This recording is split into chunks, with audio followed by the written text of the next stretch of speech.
Hey, yo. Okay, sorry. Had to clear my throat there for a second. How are you guys doing? Welcome in to the live. Okay, looks like my audio is working. Everything's going well. How are you guys doing today? Oh my gosh, it's been too long. I haven't streamed in a minute, and now I can't talk, apparently. Apparently that's difficult to do, but we're back. We're back. How's it going? Hey, how Kaisido, what you up to? Hello, how you doing, Matt from France? What time is it over in France? It's good to be back, Kaisido. It is good to be back. It has been a bit of a moment. Oh, this is my open up the wrong scene. I just opened up my arcane scene that I've got here. It's 10 p.m. Wow. That's late. Hi to Brazil. How you doing? Vinicius? Vinicius? Did I say your name right? Sorry if I didn't. Vinicius? I'm going to open up the correct Blender scene here. Yeah, it's been a minute. I've been working on some different freelance jobs, and when I do that, I had this crazy deadline. I was pulling 16-hour days every single day. The only day I took off last week was Sunday. And I was like, I just need a break. I need a break to not be staring at the screens and just be able to reset my brain. That's where I was at. So apologize for not streaming for the last couple weeks, but that's what happened. Sometimes you just need to like allow yourself to have like a little bit of a brain break and pause and reset, because otherwise you're just like aimlessly staring off into the void of the computer spectrum. But Ramona, a bunch of new people in the chat today. Just so you guys know, you guys can use !hello. It'll give you a quick little shout out inside the chat. And of course, I already did it a little bit earlier up in the chat, but you could do dad jokes. Added dad jokes in the chat. You just do !dad joke. Super close, almost that, almost. I'm gonna say it was super close. I don't know how close it was. Vinicius? Is it Vinicius? Vinicius. But what we've been working on, this is not the first set of this stream. We are coming back to do a part 3 or 4 or something like that of our robot head character. But before we do that, I wanted to give a quick shout out to all of our wonderful Patreon members that are over on our Patreon. These wonderful people help put keep the lights on and make these streams run. I wanted to give a quick thanks to these wonderful people right here, and of course the YouTube members as well. Unfortunately, can't get that list up on here as well. But if you guys want to grab these project files after all of my live streams, I upload these project files directly to Patreon, and that way you guys can download these as well as all previous live streams that I do. So it's a cool little gig, and then you can help support the stream and all that. But without further ado, I want to show you guys what we've done so far on this stream. I did, so far we have this like robot head. It's going to play back a little bit slow. I created a foreground and imported that directly into Blender here, so that way we could see this a little better. But the animation is pretty simple. It's just a robot. And one thing we did already with this footage is we already removed the background of the footage. And then we created this, so we removed the head. We removed the background of the head and placed the background. We didn't remove the background. Wow, my brain is broken right now. We put the background in where the head was, and then we also added in this collar area here as well for the shirt. Is there an easy way of me being able to show this? Super simple. We have like our project file right over here. Let me just, if we click on front, there you go. So with our footage, we first did this inside of comp, inside of nuke. We removed the person's head, painted into the back of the collar there, and then now we are placing in our robot head. But this requires us to texture it, requires us to do lighting, and since there is a metallic surface, we're going to need to have an HDRI. And because this footage was provided to us by the wonderful people over at Action VFX, you know, great footage, phenomenal, but it does have challenges with it. First of which, we don't have an HDRI for this scene. So we're going to have to create our own HDRI. We're going to have to create our own reflections that we're going to do. This often happens when you guys are working on low budget films. I'll tell you that. I can't tell you how many times they don't have a VFX soup or something like that. They do a project and then I get the files and they're like, hey, we want a robot in our film. I'm like, okay. Did you get any HDRIs? Do you have any measurements or tracking dots or any of that stuff? And then they go, no. No, we don't. No, we don't. And I go, okay, looks like we are going to be doing some fun make-believe to try to get this thing to work. So the trick to doing that is we're going to use a couple different tools that we have at our disposal. We're going to use Photoshop. You don't necessarily need to use Photoshop. Technically, you could just take the EXRs of this actual environment here and create an HDRI directly from that just by using that as your environment. It's not going to give you lighting reference properly, but we're going to create all that stuff ourselves.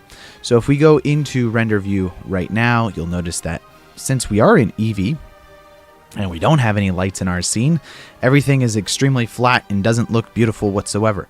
And that's what we're going to fix. So, first up, since we're doing VFX, I like to work inside of cycles. Cycles just is better for physical-based renders, obviously. Looks more realistic, and I'm sure you can get the same looks. I've seen some people get some really good-looking Eevee renders. I'm just not really a huge fan of that. Next up, I'm going to just double-check, because I'm in the new 4.3 release of Blender, and I have found that not all of my stuff is always enabled, and it drives me crazy. Okay, so we are using Optic X. Perfect. Okay, we're good to go. I'm just going to hit the save button there. And again, as I said a little bit before, all these project files are available over on the Patreon. A link to that is in the description. But without further ado, let's get going. Alexander, welcome into the chat as well. How you doing today, buddy? It's a wild Alexander. A wild Alexander appeared. But now if we go into render view with cycles, it's going to act a little bit different. Now I'm going to study our image here. What we have to go off of is a little bit more harsher light coming from this side of the frame over here. We don't unfortunately have any references. If I was a VFX soup on this set, things I would recommend doing, first of which, get an HDRI. I mean, they're not that expensive. Get a HDRI camera, like a 360 camera, and just go and grab like a really nice 360 photo. They're not that expensive to do. On this previous job I did last year, we had to grab a bunch of HDRIs. What I always like to do is get a some kind of DSLR camera. I would recommend like a 50 megapixel camera capable. That's like a DSLR with a fish lens, like a fisheye lens, like 8mm to 12mm. And that's going to be a really wide photo. And all you have to do is set it up on like a Ninja or some kind of like tripod that rotates in degrees. And then take photos from different angles. You can use a stitching software then to stitch together your own HDRIs. That's the best way to get like fully bracketed, like, HDRI imagery. Super high quality, perfect for textures, perfect for background replacements. It's amazing. And so then you would set that tripod up right where the actor is standing or the talent is standing and get that lighting reference of exactly where that CG element's going to be. I did that on a previous job we just did. I don't know if you guys saw this visual effects breakdown of, I'll just pull this up here. YouTube. I actually have a video up on this. You guys can see a little bit of the breakdown of what we did.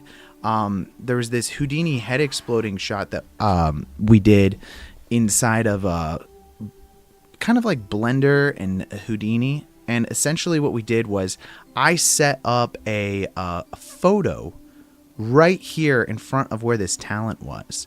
And we grabbed a 360 imagery of this lighting that was coming from the window in the background, because we actually had a CG replica of the kid's head that we used like through Polycam and created like a really nice little CG replica of the dude's head.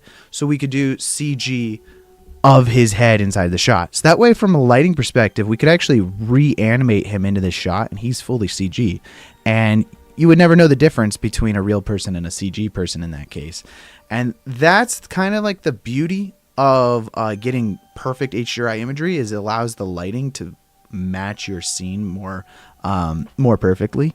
And in this particular instance, that's what we would do. We would have like an HDRI image of where that robot head is, and it would allow us to match the lighting better. Because you've got all of these other reflective surfaces here, and you want to make sure that our CG reflections match the reflections that we have otherwise. With that being said, we don't have that. So we're going to have to make it ourselves, and that's not impossible. It's just not automatic. So I'm going to say cursor to selected. We're just going to put our cursor to selection of our robot head here, and let's turn our head off. Turn our head off? Yeah, I don't know. I'm going to just add in a UV sphere. This is another thing that you could theoretically do in order to try to match stuff a little better inside of CG. Especially if you don't have an HDRI image, sometimes you can have like a nice little chrome ball. You can buy those. You don't have to get the official VFX ones. Those are so expensive. But you can purchase like beauty products I think the one that I used on the last film was from it was like a lawn like piece that you put out in your lawn, like a lawn decoration. And it was just like this chrome ball that did the exact same thing. It was just like a chrome ball that was reflective, and I was like, perfect. So we grabbed that so that way we could have our what the reflections would look like inside of the shot, so on. But yeah, okay, so we're gonna use this, and obviously we're gonna need to add a new material. So I'm just gonna add in a nice little material here. We'll just call this chrome, make it completely metallic with 0 roughness, and I'm gonna set to full white, and so that way we should be able to get a nice reflection of everything that's inside of our environment. And one thing you'll notice immediately is that we don't have any reflections. It's because inside of our CG world, there is nothing for it to reflect. And this is where things kind of get interesting. Because not that we want to actually replace any of the background here, but the background does need to be reflected onto our CG surface. So there's a couple ways we could do this. There's a few ways that, like I was even talking to my coworker this last week about it. Sometimes lighting isn't what you see, it's what you don't see that's bouncing off of things behind the camera and off in the distance. And that changes the way in which the element that you are trying to light is really being perceived. And I think that's once you start thinking about it from that perspective, me sitting here, you can't see my window that's right over there, but that window is creating kind of like an edge light on my face here, and so on. And so lighting at that point, it's like you really have to start to realize like how lighting bounces off of other objects and hits you from different angles. That creates kind of like a more interesting way in which something gets lit. Whereas I feel like a lot of beginners I see when they're trying to light CG stuff, they just set up the immediate lights around their CG object and then try to get that look, but they're forgetting that sometimes a white light, or even like a tungsten light, is bouncing off of a blue wall. Well, that's going to give a very different look than just trying to get a kind of like bluey, yellowy, colorish light hitting directly on the person's face, when in reality that tungsten hitting the blue is going to give you a different dynamic. And then depending on how that wall is textured is the way in which the light is going to bounce off of that. It's all called ray traced lighting, and it changes the way in which CG objects are being lit. That's a huge tangent just to go on about how lighting is very important, guys, and I think studying real photography, studying real lighting is super important. And especially when you're trying to match it to real photography, you want to know how to light something just how that was lit. All that to say, I'm going to show you a couple different ways we can try to light this sphere here, so that way it looks like it actually belongs inside of our environment. I'm going to zoom in on our image over here, so that way you guys can see it a little bit easier in the small box. And then over inside of our window over here, I'll show you a couple different things. Let's go to our world settings. We have our base world here, and I'm going to, first of which, inside of here, click on your color, and obviously if we change this color to anything, you'll notice that the reflection of our chrome ball changes as well. And that's as expected, because essentially what it's doing is it's changing the overall solid color of the world that you have around it.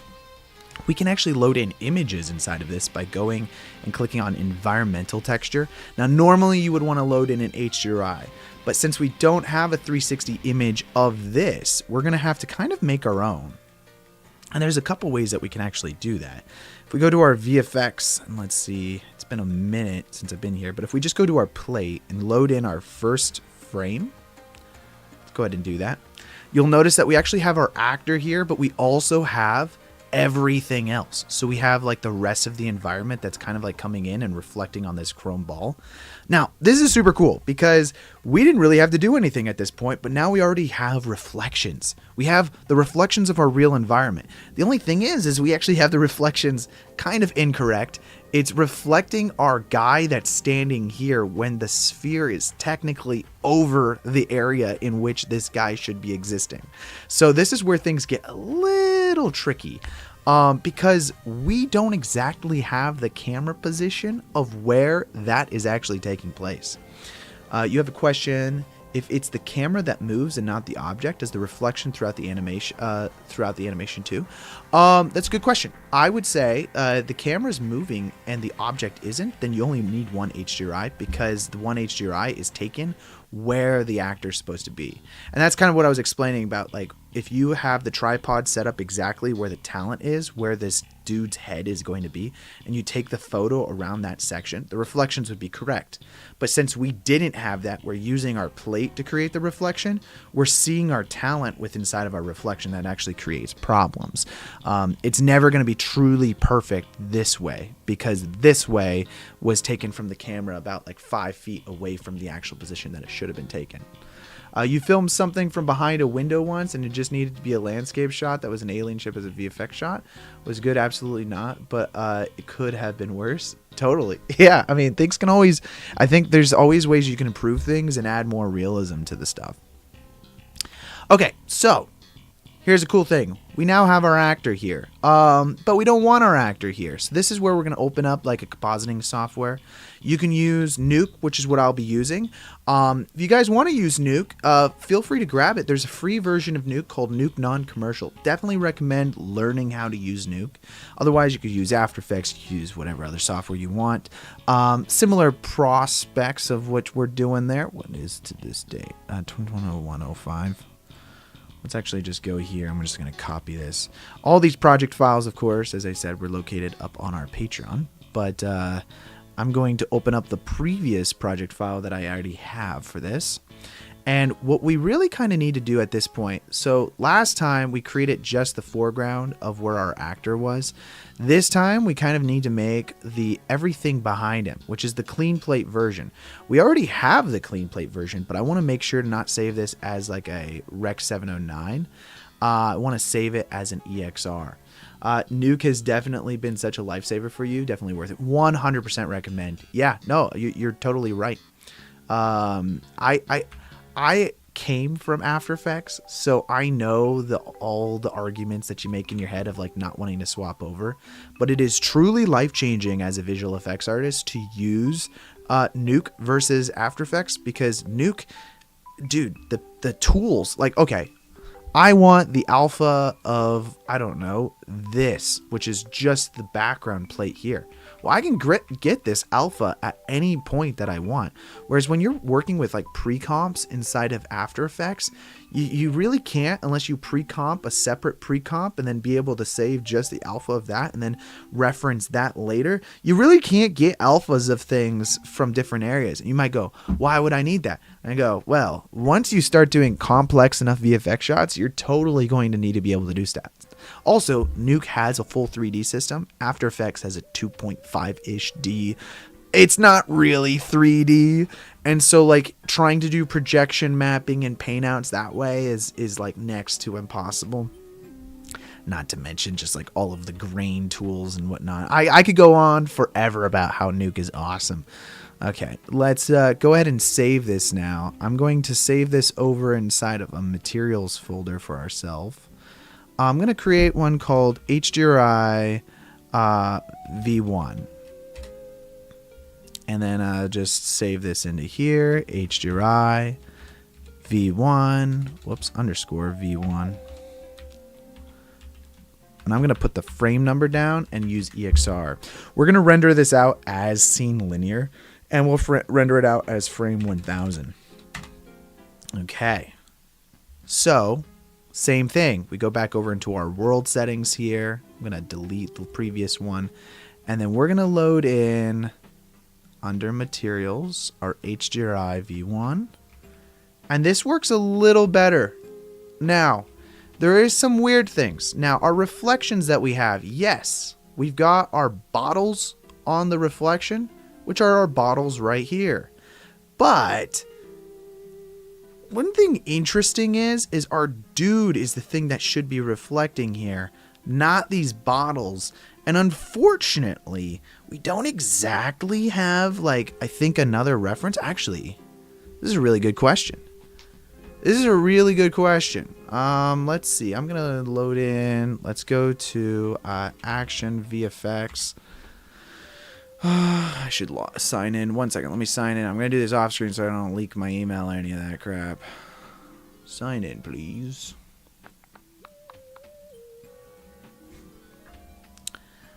If they have another angle of the guy that's drinking, I'm thinking that we can piece everything together in After Effects. But let's figure this out first.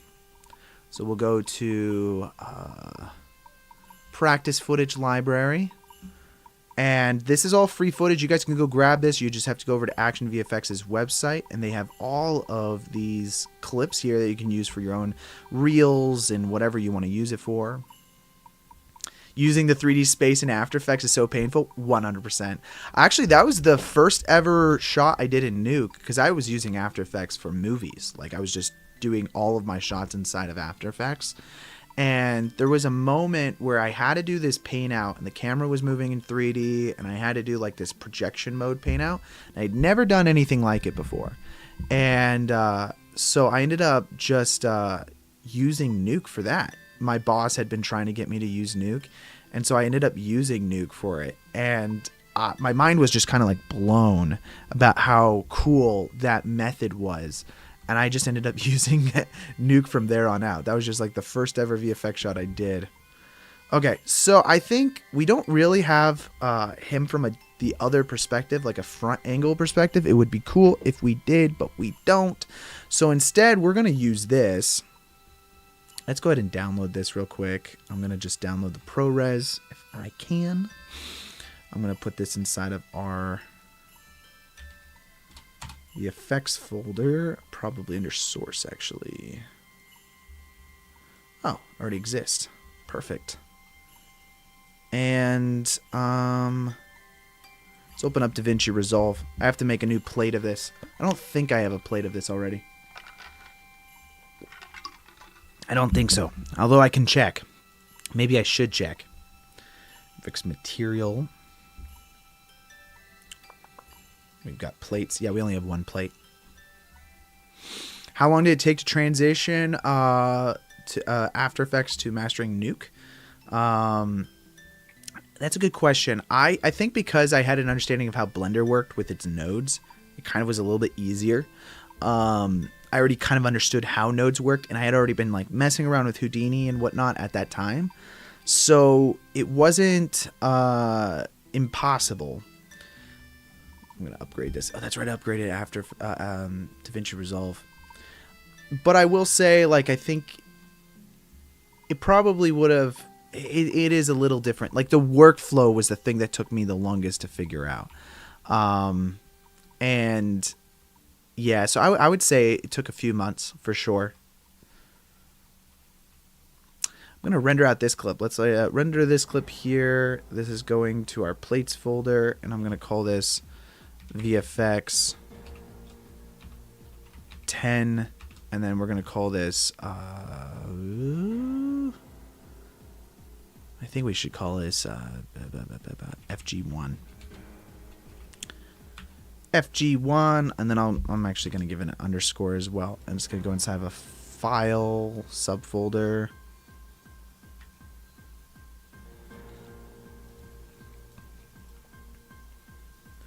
Okay, let's render that out.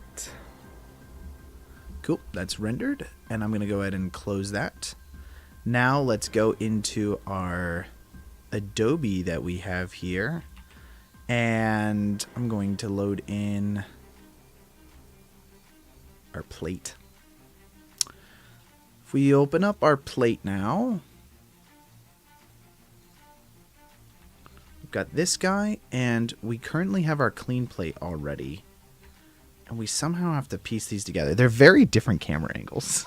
But it's not going to be impossible, all right? I promise you, it will not be impossible.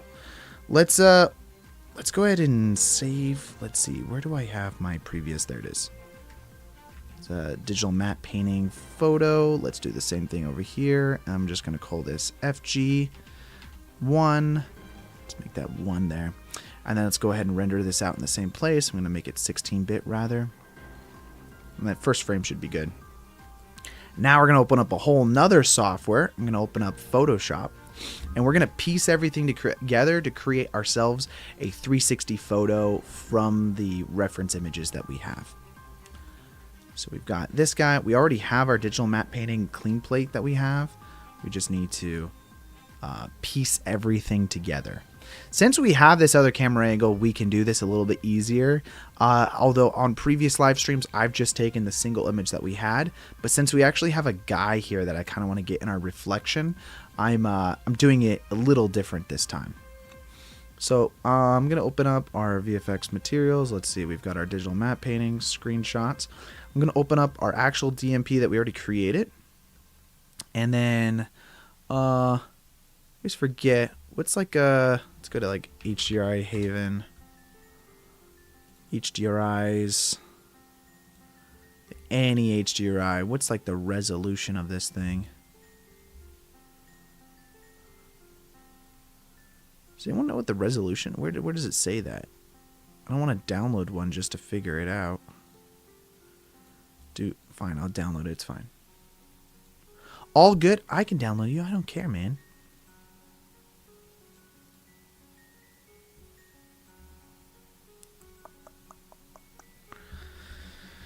I think my I'm gonna open this up in a separate one here. We'll just click OK. Oops, I should have to click OK. There we go. And then I'm gonna figure out what the canvas size is, just so I can reference that. So if we open up canvas size, that gives me 8192 by 4096. So I'm going to say image, and then we'll do canvas size, 8196 by 4096. And that gives ourselves a full image. Yes, I know Photoshop. I need to upgrade my my beta version. I always don't like to update my beta version because things break, and I don't like it when things break. Okay, so this is going to be a piece of our HDRI. I would say probably about this large here. Okay, we'll just go ahead and save that and place that. And then I'm going to go back into our...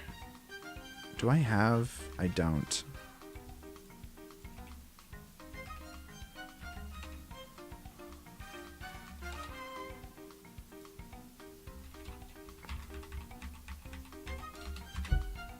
There we go. And then we've got this dude here. So I'm going to import that over into our Photoshop.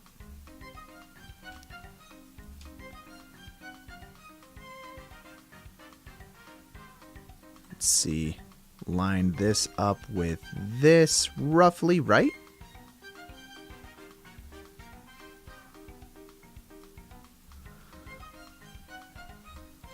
So if that's that, this would actually be a lot smaller, right?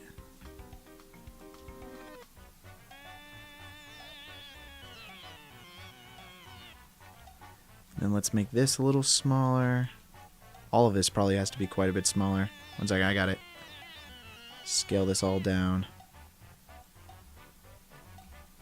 And then that's going to be the pieces there. And here's what I'm going to do. We select now this part of the image like so. And then we're going to do select invert. So that's going to make everything else. Okay. We're going to deselect everything. Generative. And then we say 360 photo. See how well this works.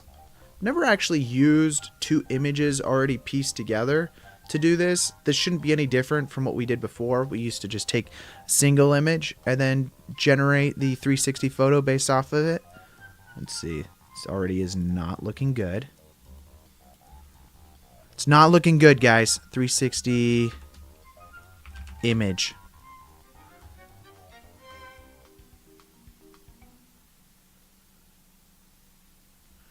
It's not looking good.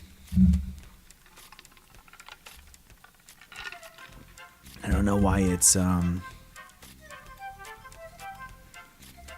little better actually. Let's keep this one for right now. Oh, try equirectangular. Good idea. I feel like I did say HDRI image last time, but maybe I didn't. Or I said 360. Is it equirectangular? Did you spell it right? I just spelled image wrong, though. That's probably going to be a problem. Oh, man. I'll let it finish, and then I'll... not. Oh, wow. Okay. Yeah. Select invert. Generate the fill. Equirect. I'm copying your thing. Healer. Image. So I think environment would just not quite work, but image, equirectangular, image. Fingers crossed. No. That's interesting though. Looks cool though.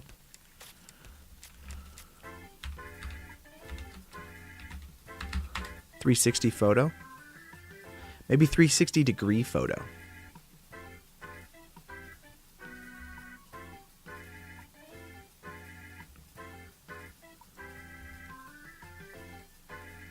I was so close the one time. 1 second. What I'm gonna do is I'm actually gonna merge these together first. Let's merge the layers, and then we're gonna just select everything. This is great that it's not working on stream, though it's worked for me 1,000 times before. 100? No, it's not 180 degree.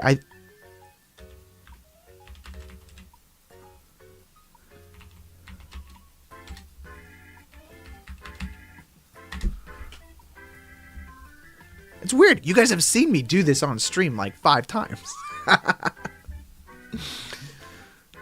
Photoshop's like, yeah, you're not allowed to do the cheat code anymore. In fact, there's actually a YouTube short of me doing it. There we go. Okay. That's cool. Okay, great. Let's do that. I'm going to merge everything. And then we're going to do image adjustments. Let's see.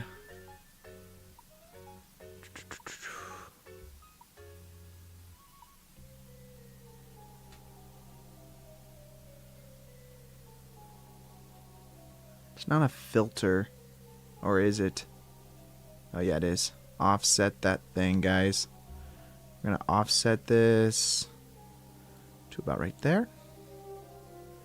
And then let's do it again.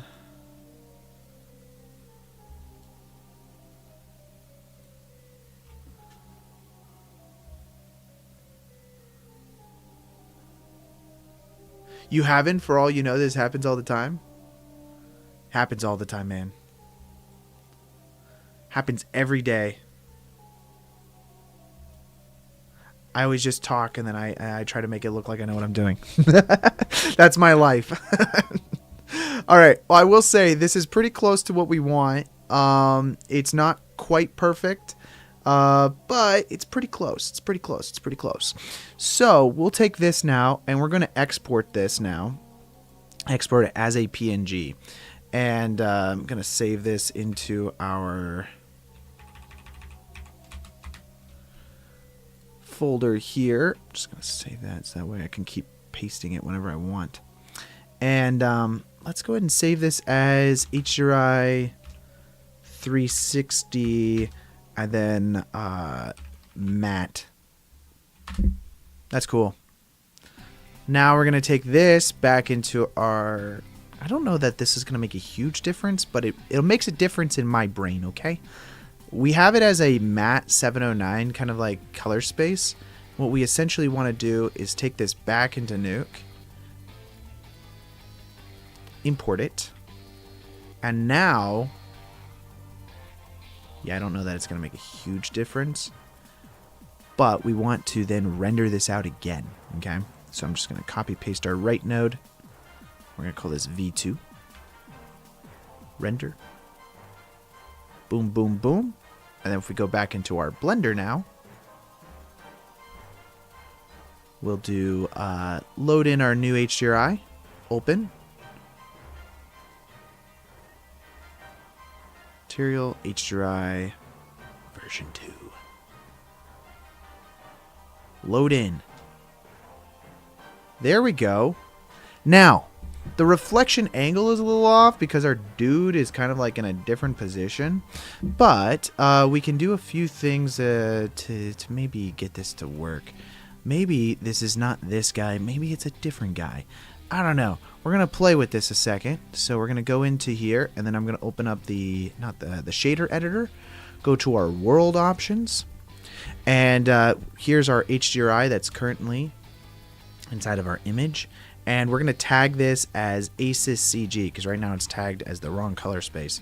So let's scroll down here to ASYS CG, which is the color space that we are working in. So now everything from the color perspective is going to line up a little better.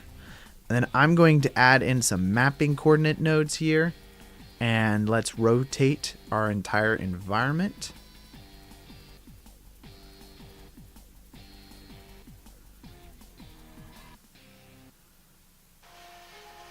Probably something like that.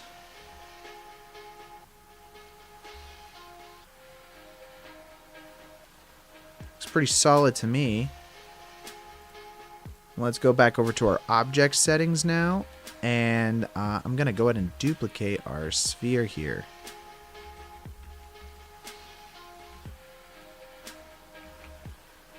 And this other sphere, we'll give it a different material. We'll call this just gray. Remove all metallic. Make it fully rough.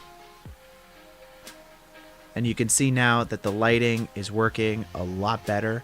I think we still want a little bit more of a harsh light. And this is where, because it's not a full HDRI, we can't duplicate everything exactly using that method that we already did, but now we can go in with a better reflections and we could make things a little bit nicer. Is there no way to use a negative scale to mirror the HDRI? Well, I mean, I just kind of did, but it doesn't know what's really behind the camera, so it's hallucinating what it is. Like the guys looking at the bartender, I don't know. I don't think... Well, so the thing is the camera angle that I'm currently at, I was using for my HDRI, the camera is behind, like over the shoulder of this actor, when in reality we needed the camera to really exist where our sphere is inside of the scene. So it's a weird perspective thing. We're mostly using this, if I'm being completely honest, to get the background reflecting properly. As well as kind of like just the general colors to line up. Our actual character is not going to be chrome ball that you're going to see every reflection, but we do want to see some sort of reflection on it. So I would say if we were doing a chrome ball CG object, this would not work perfectly. In fact, I mean, I don't know. You could probably have it play, and if it's an indie film, then who cares, right? But I wouldn't use this on like a high, big production film. But on a high, big production film, you'd have a VFX suit that's probably going to give you proper HDRIs and everything like that. Our main constraints, of course, are really just trying to get this thing to look proper with inside of our environment here. So I'm going to add in some area lights here now. So let's go ahead and add in a nice area light here. Let's grab that back here. And just place this over here now. On this area light, let's go to our object settings. You'll notice that we're seeing like a little square now appear with inside of our scene. We don't want that.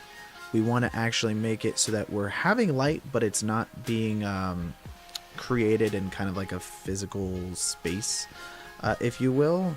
So let's actually take these balls here and swap them, because we're really more interested now in this like gray ball here to kind of match the lighting in which we're doing. I'm going to select our area light, and to fix all glossy issues, scroll down to shading with inside of your properties panel on this thing. Why is it not shading? Is it our light? And then our object panel should be, oh, visibility, sorry. And then uncheck glossy. This won't make it so that it doesn't shine light on your diffuse objects, but it will make it so that you don't see it with inside of your glossiness of your objects. And now we can increase the intensity of this. Just kind of match this up a little bit. Probably a little more side angle, just to match the rest of the lighting here on how we have the lighting on the side of our shirt. Can always adjust a lot of these things, but for right now I just want to get that to really line up, help us out in the future. We're on 46. Yeah. One thing to note, because of the way we did the camera tracking on this, our camera's going to be moving around the scene and our head is not. So that might create some problems. I don't think it really will. Yeah, I think we actually could get away with it. Because the camera doesn't really rotate around the object. I will say, for those of you guys who have been watching for the last few weeks, if the camera is rotating around in this particular instance, then we would probably want to parent this to our camera, but I don't know that it's going to bother us too much on this particular instance. It is a bummer we don't get the reflection of him drinking the glass here. That would be pretty cool. That would be pretty cool. Maybe we can.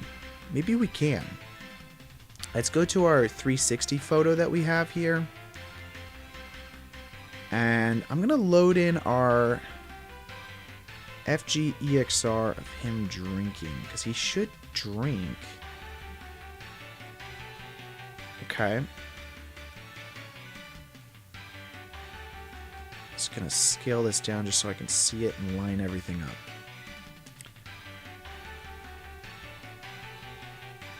And really, we're going for the part of the shot here. When he starts to drink, I want to line those two plates up. Oh, well, our plate actually might not work for that. So let's see. Let's open up DaVinci Resolve again, because I didn't render out the correct section of it. But we'll line up our plate so everything lines up exactly with the guy's hand up and then coming down at the same time. Which makes sense because I had it in sequence with it edited together.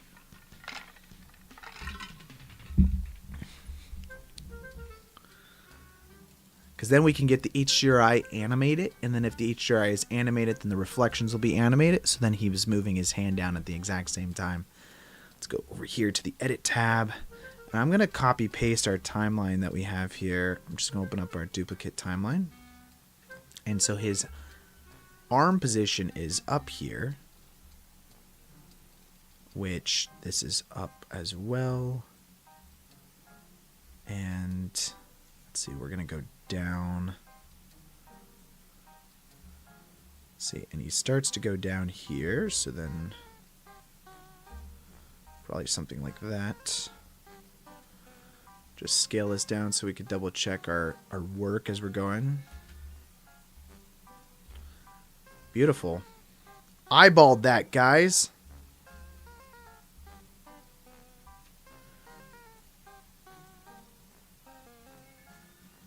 I'm going to just delete our work here, and then we're going to call this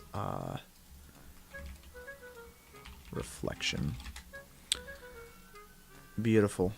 So this shot now, we're going to go over into our delivery tab, and we'll just do the exact same thing as we did before. We'll just call this VFX FG2. 010. I'm sorry.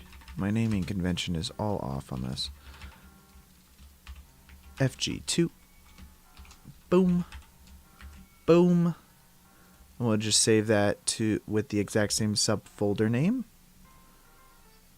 And render that out. Oh, whoa. My bad.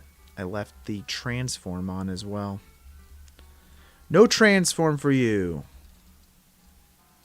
Go back to our delivery, add to render queue, replace it, render it out. And then we can use this to then piece inside of our nuke comp. Go ahead and save that and close it. Go back into our reflection that we have here. I'm just going to take everything and load in our new plate that we have. Do you have any filmmakers that you take inspiration from? Like for me, it's Gareth Edwards. Gareth Edwards is fantastic. I mean, do I have any filmmakers that I take?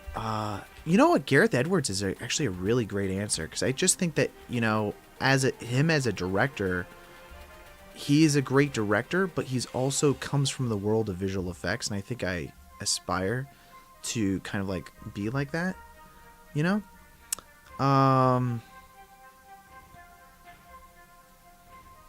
Yeah, I don't know. I'd have to think about that. You know, I mean, you've got your usuals. I feel like everybody really likes. Well, I mean, I shouldn't say everybody really likes, but I really like Quentin Tarantino and Christopher Nolan.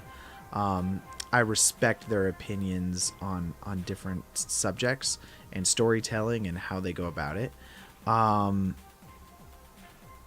You know, I think that I can take a lot away from different people. I do like, for instance, another one that I always kind of like look up to and think about is David F. Sandberg, just because, you know, he does short films and things like that as well. And I think that's super cool to kind of like have that happen to someone where they kind of go over into a new world or the next level of filmmaking from like making YouTube videos and short films and whatnot. I think that's incredibly aspiring to do. As well as like James Wan. I think, you know, he's like just a legendary horror filmmaker.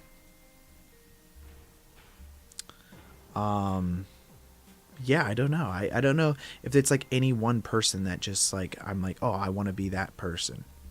I think I take away from a lot of different types of filmmakers for different reasons. Like I love the storytelling that Robert Eggers does. What we doing today? Currently trying to add some reflections in and CG for some stuff. Neil Blomkamp, yeah. Comes from the world of VFX. District 9. Dude, District 9 blew me away the first time I watched it. Just was not ready for it. Was not expecting it. I think I just lost my... 1 second. Something's going on. My computer just like reset its monitors. 1 second. I don't know what just happened. Are you guys still there? You guys still there? 1 second. Pause for a moment. You guys can't see me. I'm still here, okay? 1 second. I don't know. Time to save just in case. Yeah, I know. Everything just like freaked out on me. I think my camera's back though, right? Is OBS gone? No, it's there. That was crazy. That's how you guys know this ain't a real film production right here. Okay, that's tracked though. Okay, so what I was doing as I was talking there for a second was I was tracking the shot, and then we're going to stabilize it. And then from that stabilized shot, now we have a version of the shot that's stabilized to a certain extent. It's not really stabilized. Maybe it should be a little more stabilized. Yeah, we'll stabilize it a little more. So we'll add another tracker in. Let's track something on the same plane. Probably this guy right here. But yeah, Neil Blomkamp, Elysium, District 9. Okay. I need that. It's all reset. This now here. That goes to full screen up there. 1 second. I'm resetting my entire streaming setup here.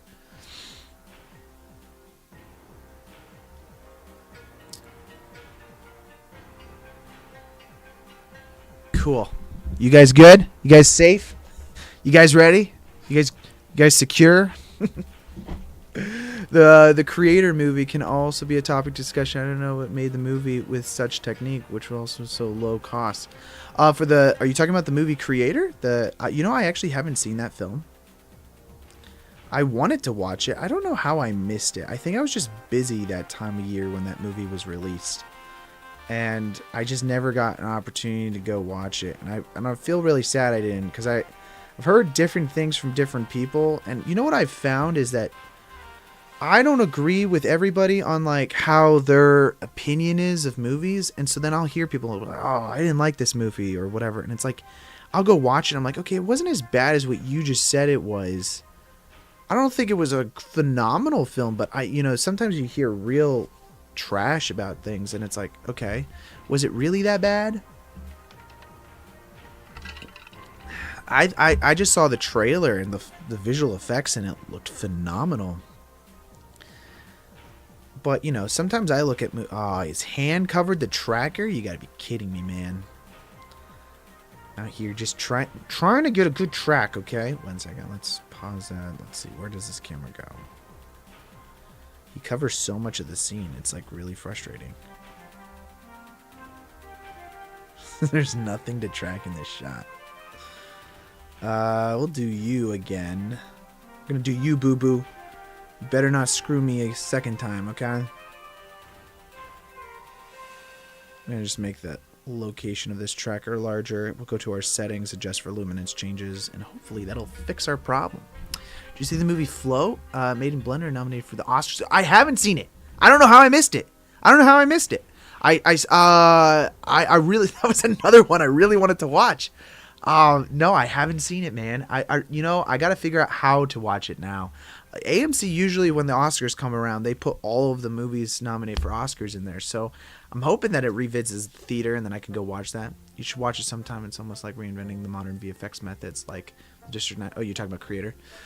With all the manual tracks without tracking dots? Yeah, I mean, this VFX shot we're doing here today is like based off the movie Chappie, and they hand keyframed the entire film. There was no motion tracking, nothing. Like, it's all just like it's like, holy cow. I don't know if I should be impressed or disgusted at the producers and visual effects soups that decided to do it that method, because it's not them doing all the work. It's just a team of people just like day by day hand keyframing stuff to make it look perfect. That's just sad, man. It's sad. Okay, I'm gonna close some of these programs because I have a feeling that's what's causing part of the issue. Yeah, I don't even know what date we're working on here. Let's do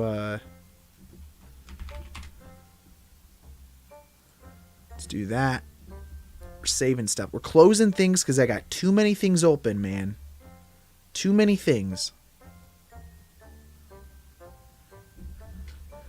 Should have been a nightmare painting out and keyframing every frame. Dude, the brute force. Yeah, I'm telling you, it's like insanity. And respect at the same time, like huge respect. I don't know. I think I would have quit personally. I've never had it. Well, I say I never had to. The thing is I work on a lot of indie stuff in general for my professional career. And so what ends up happening is that you get plates. They didn't have anyone on set making sure what they were filming was proper. And then you get this crap and you're just like, okay, now I got to make this look good. And because that's what they're hiring you to do. So a lot of the times it is that brute force mentality that you have to have. You have to think outside the box, because more than likely the quit the VFX studio, quit life. No, don't do that. That's not good. Not over a movie. It's never worth it. It's never worth it, especially not over a movie. Okay, don't have that mentality. But yeah, a lot of the times you have to think outside the box. I think that's what makes VFX to me so fun and exciting, is that there is not just one way of doing something.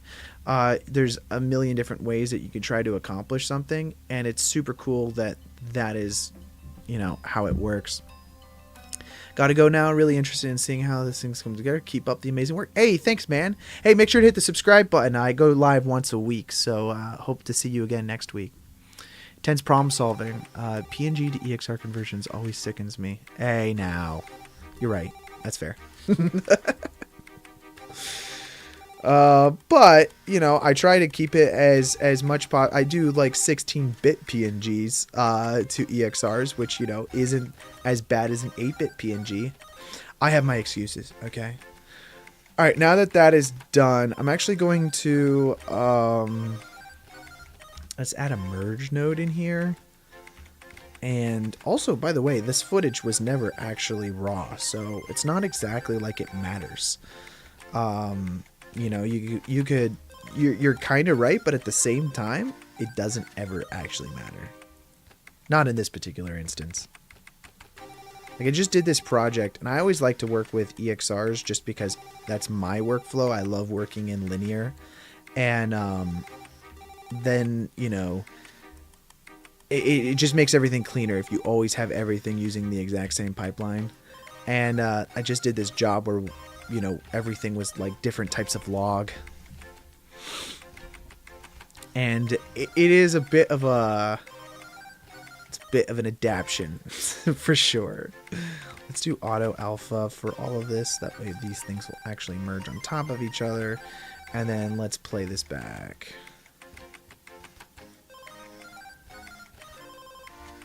We've got ourselves a guy moving inside of our shot.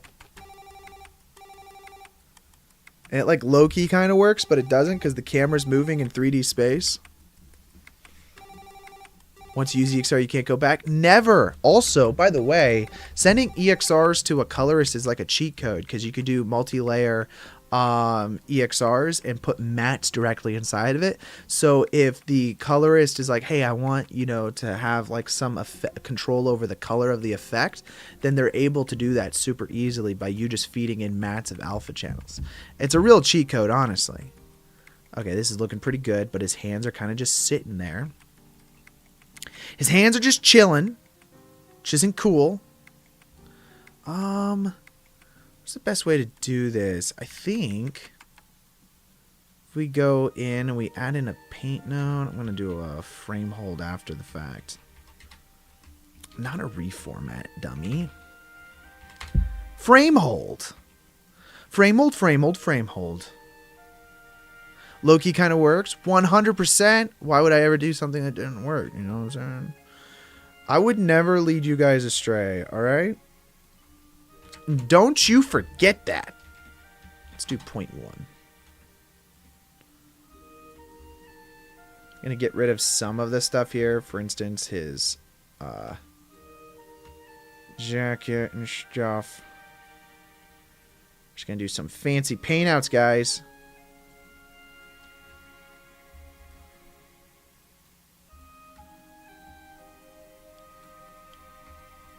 Yeah, I like to work... Oh my god, I think I just froze everything and broke it all. No, hitting the save button immediately. Hitting the save button! You know, every time, like, my heart flutters. My whole life flashes before my eyes.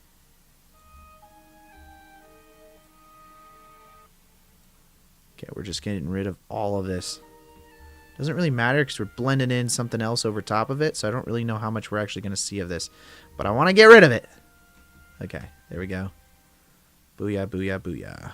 Done, done, done. Now we've got ourselves a floor, wall, face, life, boom, done. Roasted. You guys didn't even know. You don't even know. It kind of works. It's not perfect, and I don't care.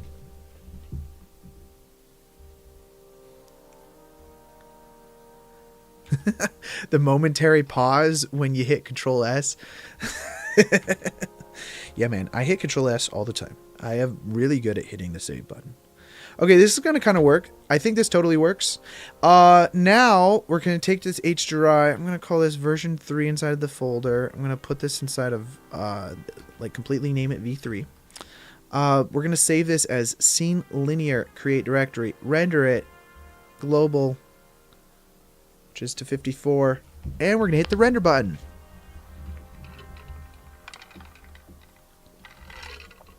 So, in the last 2 weeks, I did an entire feature film's worth of visual effects. 104 visual effect shots in 2 weeks. It was a Wednesday to a Wednesday. And this last Wednesday I finished. That's what my life's been like for the last 2 weeks, by the way. 16 hours a day, visual effects, 7 days a week. Except for last Sunday, I took a break. I was just like, I need a moment. I need a moment for my brain to reset. Connor on sicko mode? Connor don't stop sicko mode. Connor is sicko mode.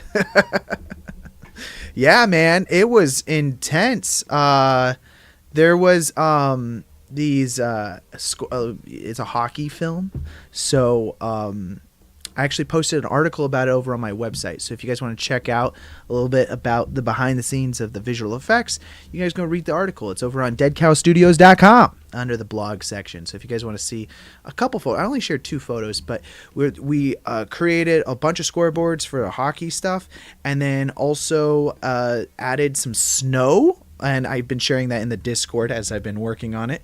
Removed the freaking icicles, by the way. I forget. Like I was sharing that one day. Honestly, everything's a blur. Don't even know who I was talking to about it when I shared it.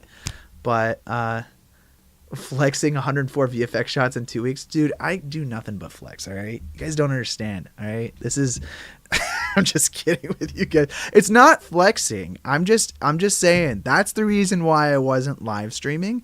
And what is this image editor? Why is that open? Okay, now that this is rendered, we can go over to our world settings. And inside of the world settings, we're going to again remove our world that we currently have. And let's see if this works. I don't know. We're going to see if it works. I've actually never imported an image sequence, so that's why I'm really hoping this does work. All right, HDRI V3. I'm going to put this in frame 1000. Select all the way to the bottom. Open the image. Yo, you can do image sequence. That's cool. And then we'll open up ACES CG here.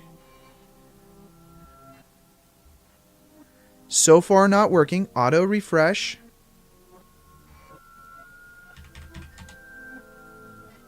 There we go. Yo, you can have image sequences. My life is now changed. That's awesome. Didn't know you could do that. You're quite new to this world, but in the style of work, do you get paid by the hour or by the shot, or is it another system? I live in Brazil, and I intend to go to the USA to learn and work. Dude, that's awesome. Well, okay, to answer your question, it's a little different depending on which stage you are at. I would say I always break things down on an hourly basis. If you're doing freelance, you always try to break things down into kind of like a quantity of hours. This is where it gets kind of weird.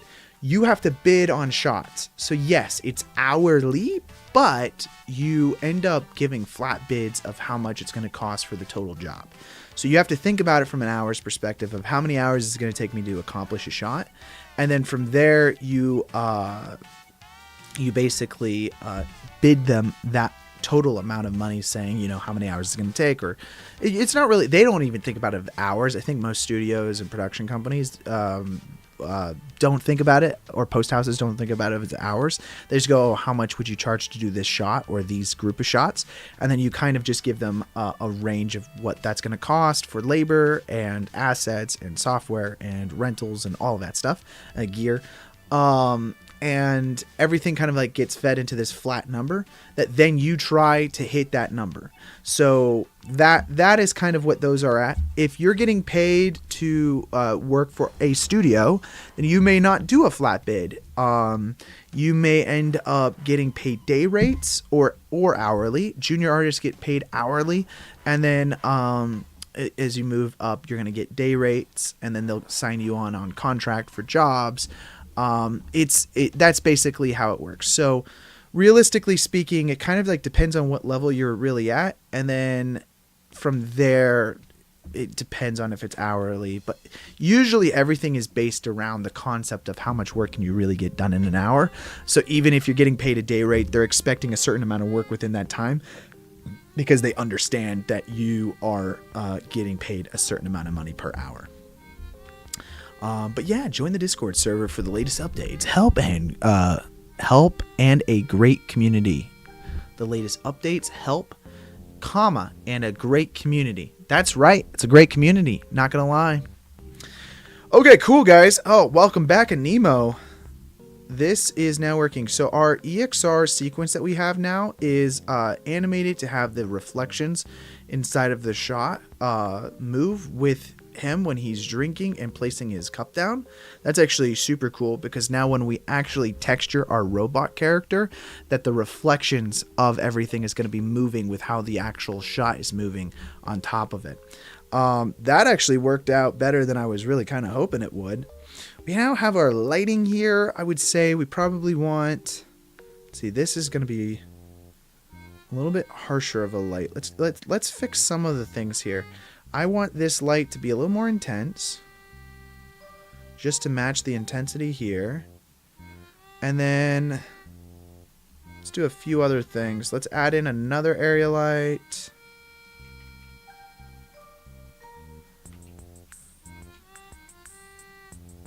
Right around there. Something like that. Dude, Satya, thank you.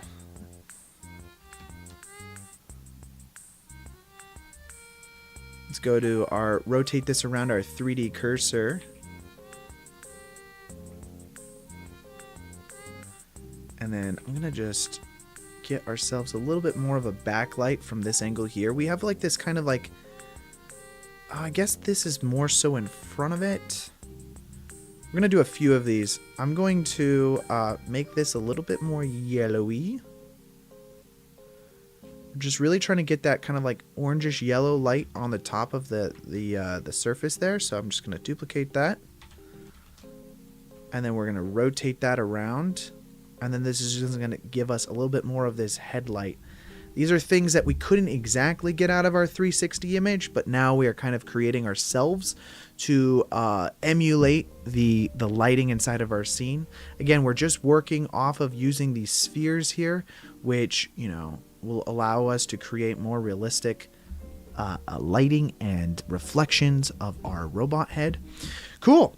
But I think we're really close now, guys. So this is all of our lighting. I'm going to clean up our outline here, and then we've got to get into doing some shading. We've just been sitting around for the last hour doing nothing, twiddling our thumbs. A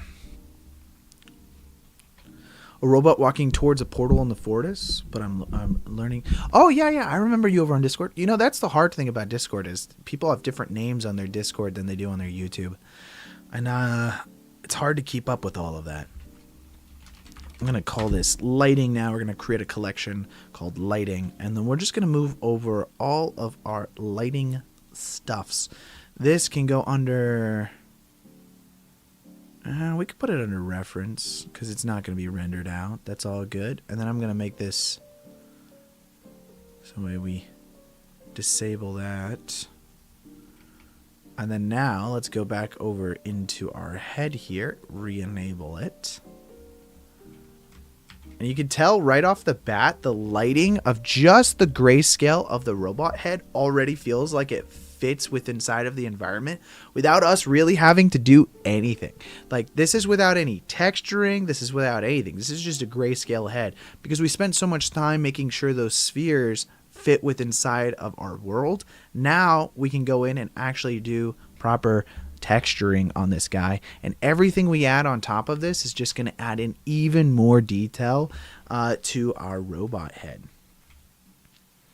Okay. One thing to consider, though, is the way in which, like, this is, I guess it's more going to be a compositing thing. We're going to have to figure out how to make it so the head is in front of that, but then behind that over there, like, that's going to be a thing to do. I might, let's see, let's open up ourselves a...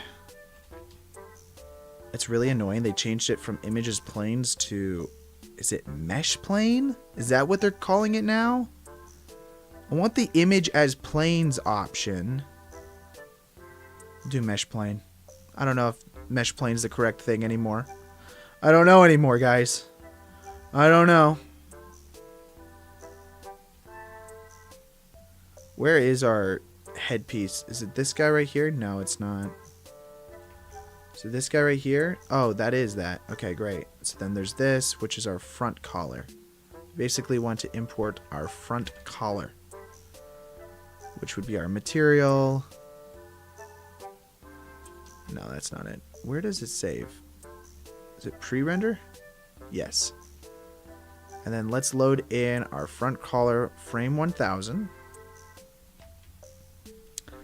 And we're going to turn off, select our camera here. We're going to turn off our actual front collar image that we're importing, our FG material here. I'm going to turn that off for a second because hopefully this will be it. So I'm going to just set that up here. And that loaded in our texture, but it's not using the correct coordinates in which we want. We want it to be using the coordinates from the camera's position, okay? So let's go to our camera view now. Put this, roughly in the right place.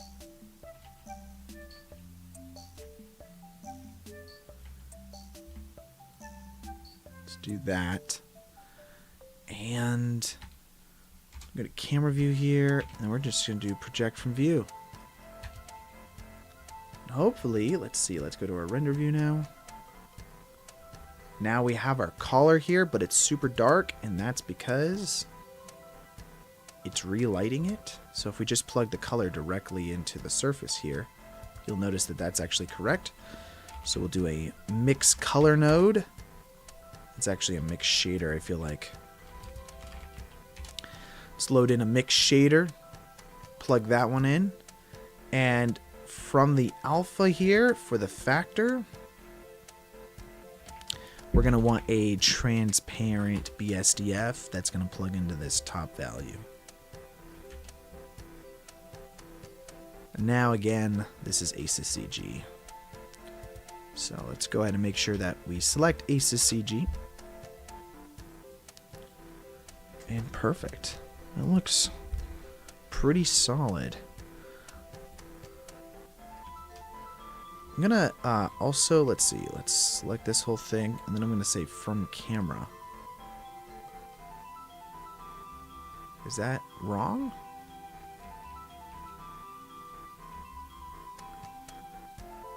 Because I want to push this back if possible.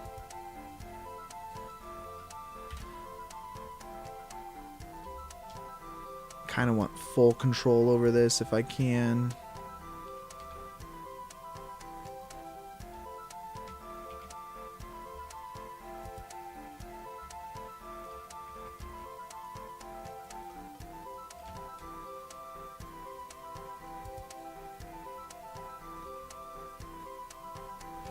Let's have this go out, covering just like certain sections of it.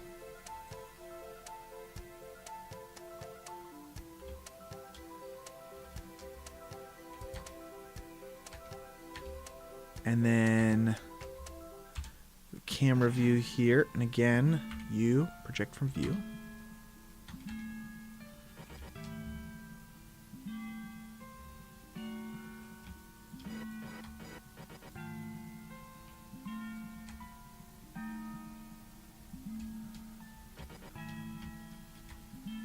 And it's kind of cool because we can actually now distort all of this stuff.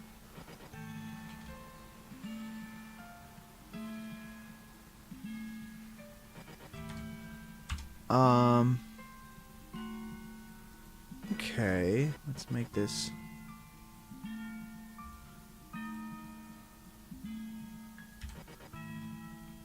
Just fix certain parts of this. That's cool. Let's take this whole thing. I'm noticing this might actually be a bit of a challenge. So I'm just going to grab it. I'm going to turn on perspective if we can here.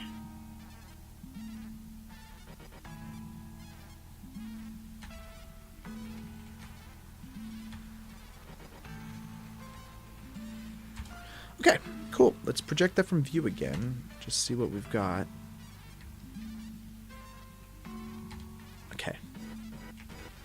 Now, if we play back the footage, I think we're going to need to make sure that this is cyclic. Oh, whoops. It's not an image sequence. That's a problem. And, yeah. Let's load this whole thing again. Open that image sequence. Okay, great.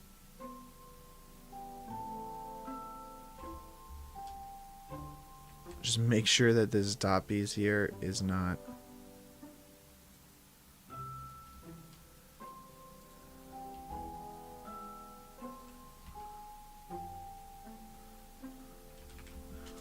Okay.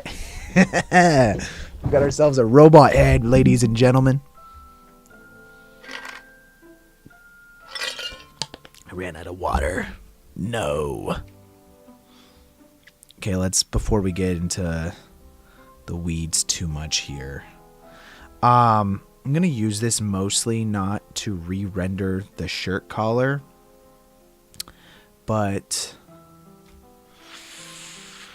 how do we want to do this?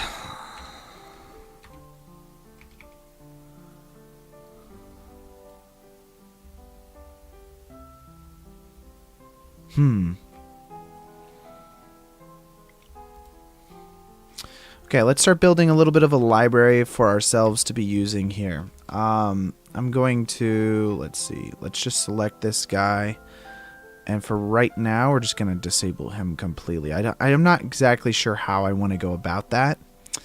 But in the meantime, I think it would be a good idea to, let's just put this in render view over here. And I'm going to load in our reference images that we have of our robot head. If we have those, maybe I need to Google them. Is that what I need to do?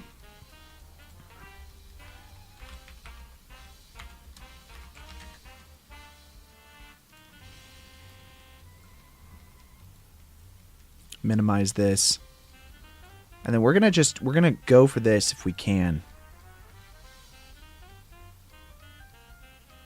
That image was a little low res, guys.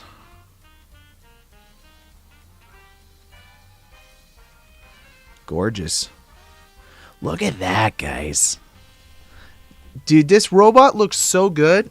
Ah. Makes me want to cry.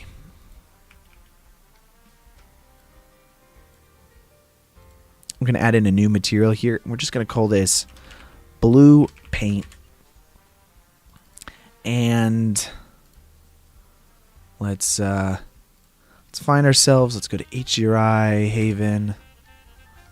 Find ourselves a texture of some blue chip paint. That might be work pretty good for us. Plaster, concrete, fat, metal, rock, roofing, rocks. Let's do metal. Metal. We've got this green rust. I don't know that I like that very much. Oh, that would be perfect, but I'm not a subscriber.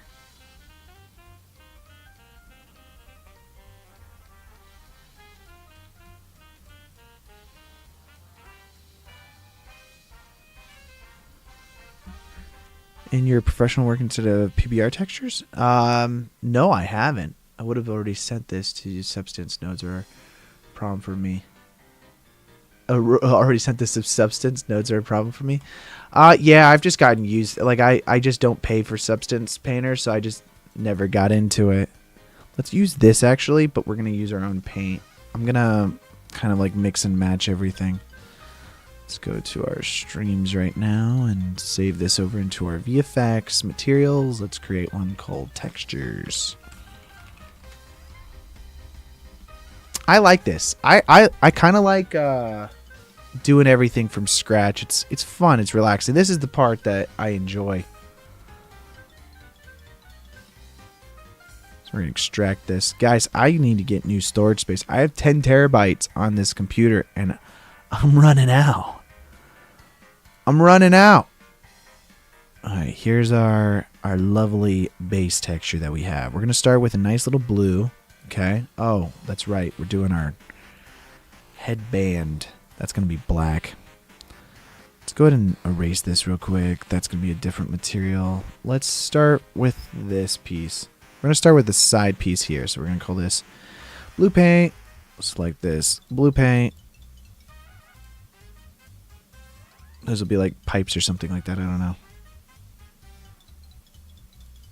Let's do this one. Blue paint. Okay, for right now, that should work for us. And then we will do that. Too much homework, literally. I don't know. I don't have Substance Painter, so I just didn't want to get it. And then, you know, I don't know. That's just where I'm at with it. It's like I'd have to learn a new software, and I'm not against it. It's just, why do that when I don't have to? Okay, we're not using this diffuse. I don't think. Well, we'll keep it for a second. We'll keep it for a second, and then we'll decide later. Okay. I'll make this a little smaller. I'm gonna make everything a little smaller so that way I can work on this as we're going here. Okay. Let's close as much stuff as we can. All right. That way we can see what we're doing. We can assess it. My 10 terabyte storage. Too much homework, literally. Yeah, I have too many live streams on here. You're right. That's okay. We're gonna plug this into our roughness now. Let's first see what it looks like, okay? If we add in, instead of objects, we're going to use objects instead of UV.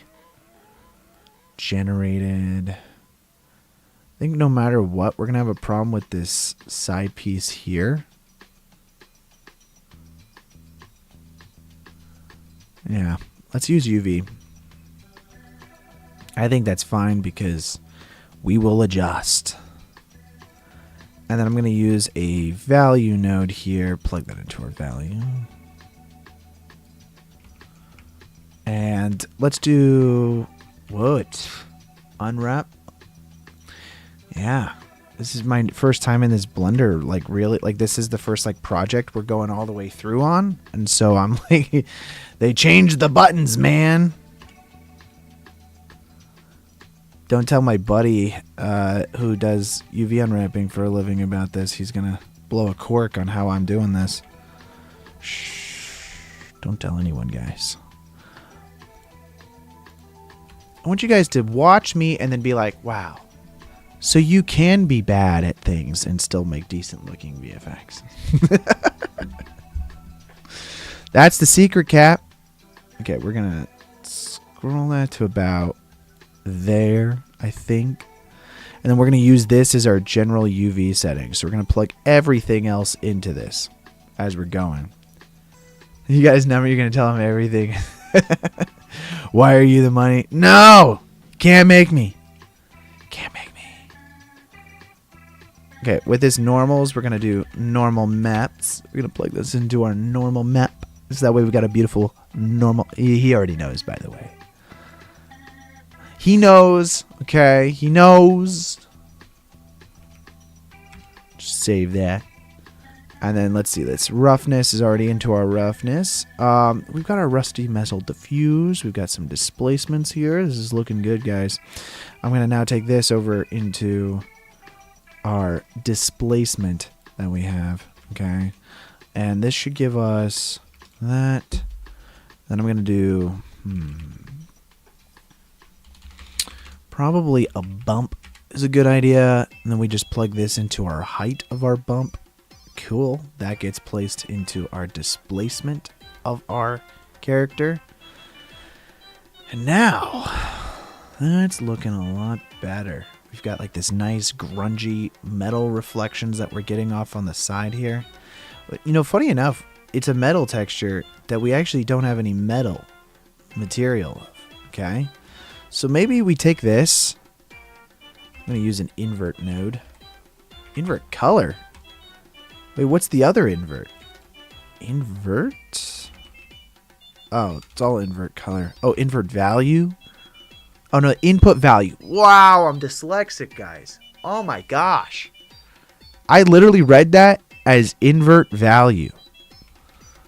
Okay, we're going to take our rusty metal that we have here. We're going to plug that into the color value of our invert color. And we're going to plug that into our metal. And then that should give us more of a metal surface for our character here. Now, you'll notice that actual Chappie doesn't have all that much metalness to him. He's actually pretty diffused.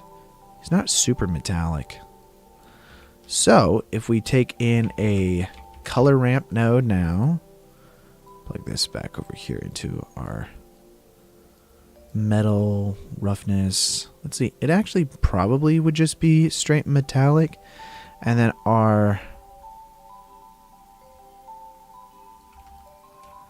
this is probably how reflective everything is supposed to be. It's pretty sweet. Make that a little brighter.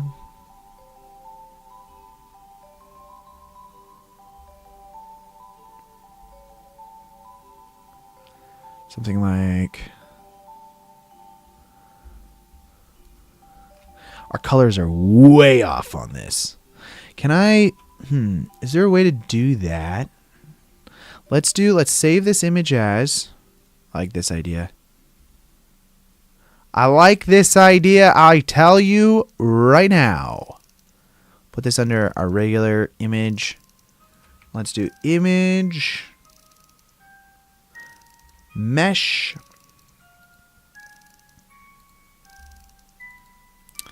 materials... textures. Oh wait, it was already there. Here's our Chappie surface. Let's go select our blue now. I like... what blue do we like? We like this one. Just like this is the lightest version of that like DSAT blue kind of value that we got going on.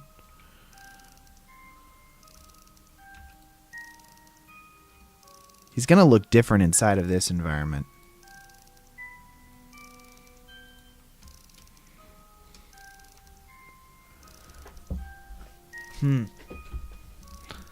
It's a little too... let's see, we want this. Let's take this white value here, and then let's make him not so rough. Like he's going to have a little bit of like reflection to him, to his character.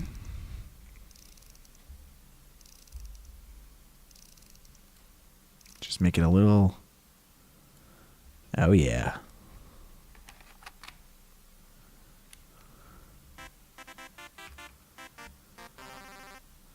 Say maybe not quite so metallic.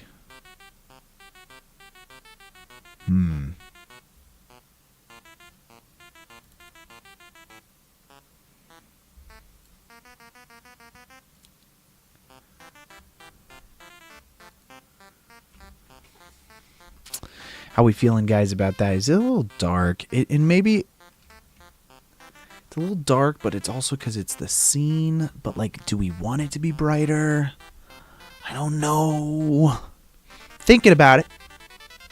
Thinking about it. I mean, we can add in like a nice area light on the front just to add a little bit of a diffuse to it. Oops. Let's rotate that around the median point, I'm thinking. Like a nice front light. Let's see what we got here. So this light is our area number 3. Let's boost that wattage. Too bright, probably. More than likely, too bright. Too bright. Told you. And then this is coming off as a little too not blue enough. So we just change the saturation of it. A little bit. Value could be a little bit brighter. A little less saturation. Or maybe a little more saturation. A little deeper.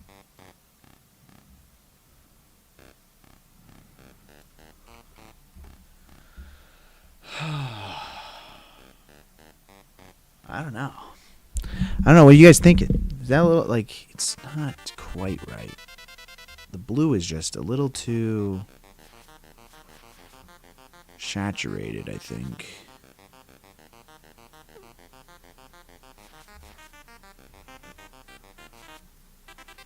And I honestly don't know. That might actually...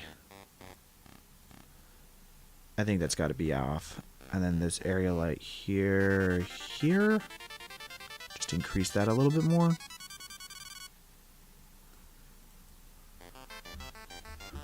I could see that being correct. It's hard. You can't look directly at this Chappie head here because I think that, like, it's different lighting situations. Yeah. It's different lighting situations. That's what I tell myself. Good to know. Alrighty. Let's add some of this black paint in. I mean, we've got... this will be blue paint as well. So, like, I mean... let's do that. We're saving our work as we're going, by the way. That's a new concept I came up with. New concept.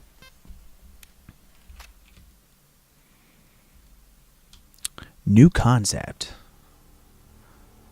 Okay. Oh, that's right. I didn't do this. They have you do this thing. How do you do that? Do a goal of, like, let's do one. And then we'll do this for like the next 3 hours. I don't know. I'm not even I'll do a game night. There you go. We started a goal. This is a goal for us, guys.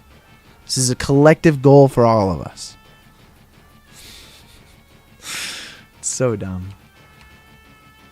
Let's see. I gotta open up my OBS though to make sure everything's not crashing as I'm streaming here. Okay, I think, yeah, and then we'll start adding in some grunge and dirt on that, but this will be like a nice underlying paint chips as we're going forward. Let's see. I'm going to add in the blue paint to this. And then we're going to do a digital screen on the front of this. So this shot here, let's see how it's animated, really. How do you guys think? Let's open up Adobe After Effects. I'm going to animate this inside of After Effects. It's probably the easiest way to do this. You could probably do it in any software, including Nuke. I prefer the tools inside of After Effects for this specific thing. Let's create a new comp. That's actually how I did all my scoreboard shots for the last 2 weeks. Was inside of After Effects. And do 1920 by 1080. What we're going to do is we're going to create a black and white image that's basically going to light up the little eyeballs on our character. So with that being said, we're going to need a black background. It's just a black and white JPEG sequence. That's all we're creating right now. And inside of that black and white JPEG sequence, we're going to have little squares for the eyes. Our character has essentially 1, 2, 3, 4 by 1, 2, 3, or is it 1, 2, 3 and 1 by 3? 3 by 3, right? 3 by 3. Is that what we got going on here? Let's look at the head. Is there any close-ups of the head? They're like clear. Oh, that's good. Open a new image tab. This looks like somebody else's CG model. Yeah, 3 by 3. So we'll do 3 by 3 with little squares. Let's do duplicate.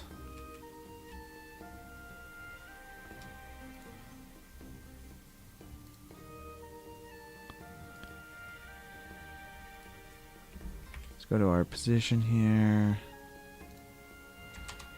Let's put that at 0.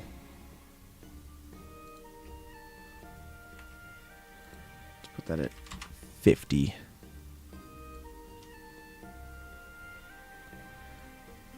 What is going on? I just want to zoom in on that. Yeah, that looks good. So let's duplicate that. And then we've got 100. Okay.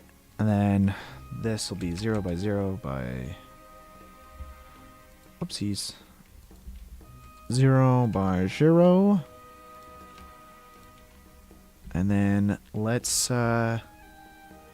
take these guys, pre-comp them, move them up, and 50.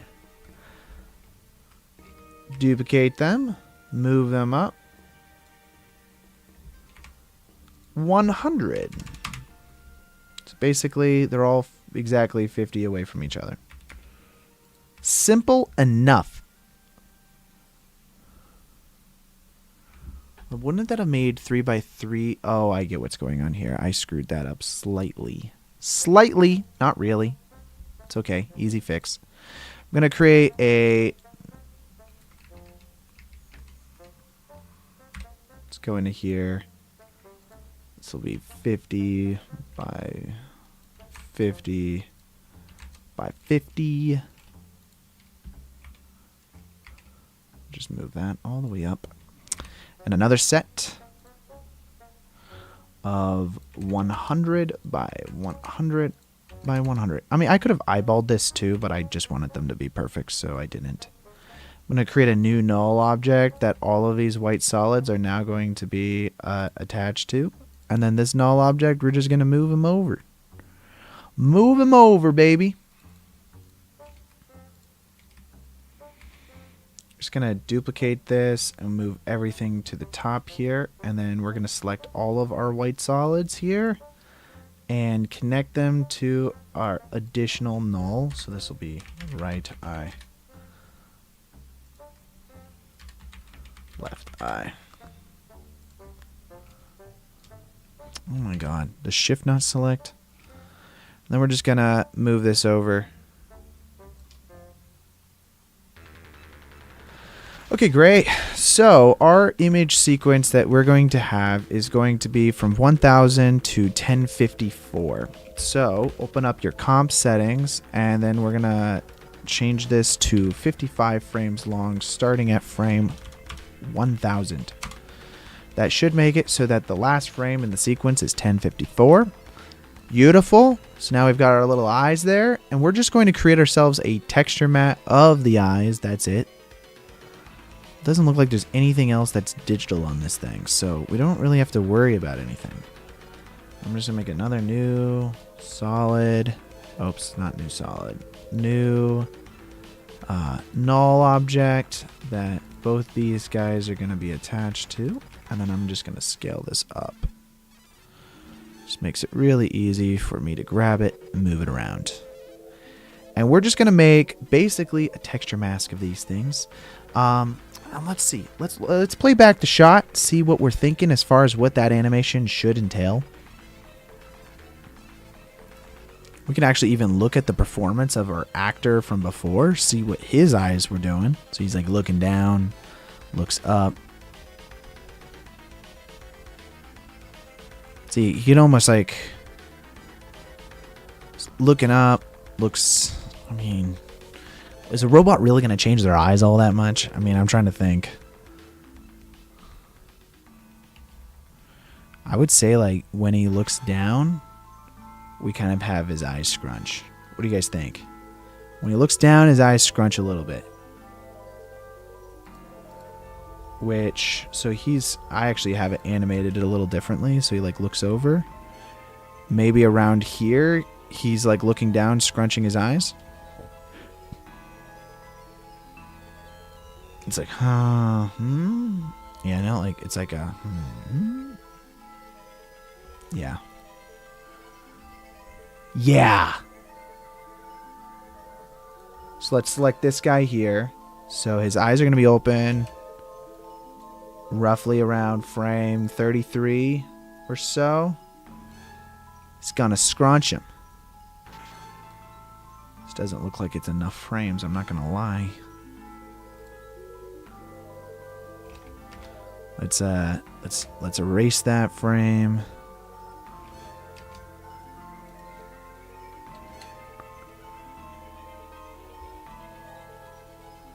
Maybe, what does that look like?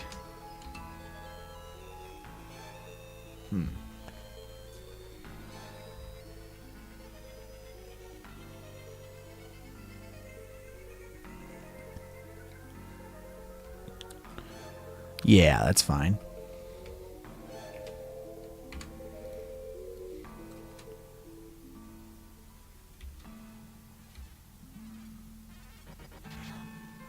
Is that the right? I mean, like Chappie's eyes. Let's. I'm just like said. Chappie's eyes. Oh no. Chappie. Chappie from the movie Chappie. Oh, he's got like the. Oh, that's like a robot. Are they always just like 4? I just thought they animated for some reason to like different positions of the eyes, like they look different. Does Chappie's eyes change at all? We could always just make them blink, maybe. That'd be kind of cool.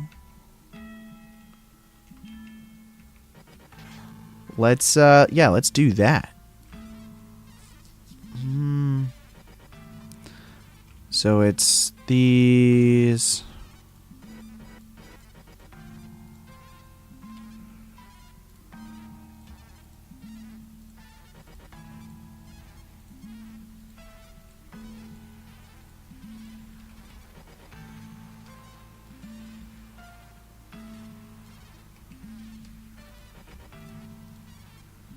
Select all of this. It's a bit of a pain, I'm not gonna lie. Need better character control rigs for this.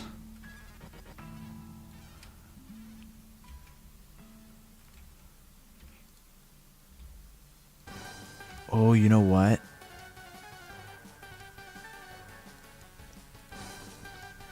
I'm gonna select all of this. Should only be like a couple frames long, I would imagine. Something like here.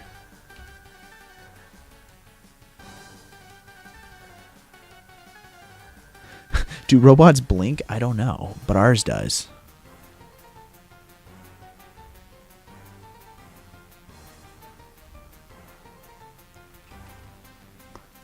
And then we can have the kind of like slanted eyes type thing.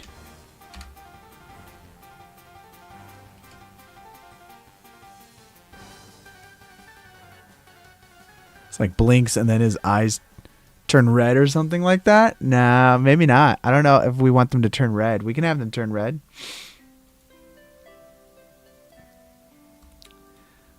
Regardless, let's add an adjustment layer at the top here to everything.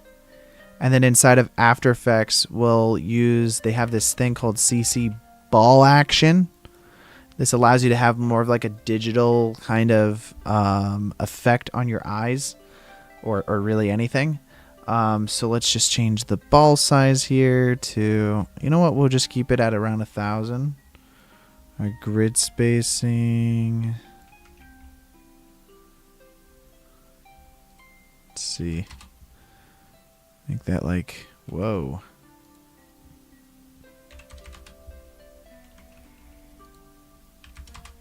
Do like 90? What does that do for us?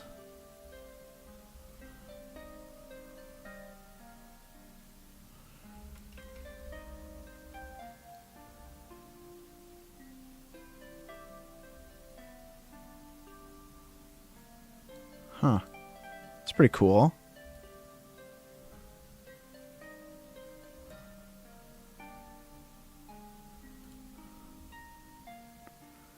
Let's see. I want to set this over black. And then we will make this a little bigger, I think, to something like that.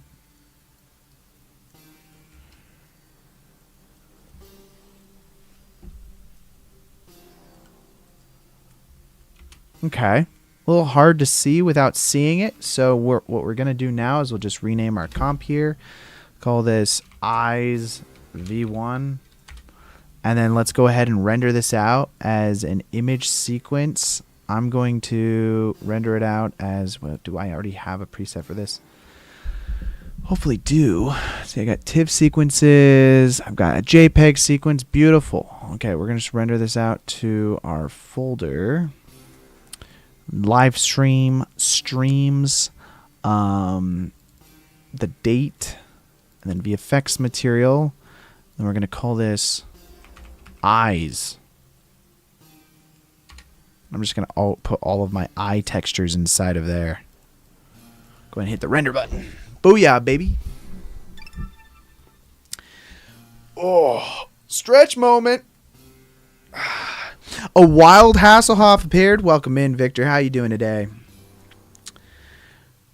Let's go back to the beginning of our shot here. This is where we're going to have our head position. I think that'll be a little bit easier to see, like the digital screen. I'm going to grab this part of the head. Let's create a new material that we'll call this eyes. And we'll hit assign. And how you doing, One Polygon with me? How you doing today? After Effects, I know. Everyone's favorite. Everyone's favorite. By everyone, I mean no one. I'm going to load in our eyes now. Let's go to our VFX material. I could have, you know what? I probably should have just done it in Nuke because then I won't get a bunch of crap from everybody for using After Effects. But you know what? Also, don't care. Do auto refresh. Set that to frame that. We're going to set it to frame that, guys. Your family has adopted a new dog, 3.5 years old, and she's adorable. Dude, that's awesome. That's cool. I think you just one-upped everybody in the chat. I'm going to go to front view here as much as I can. I'm going to just do project from view? Question mark? I don't know. I'm going to swap this over to... Where's my UV? There it is. UV editor. And then I'm going to look at our eyes JPEG. Why is it?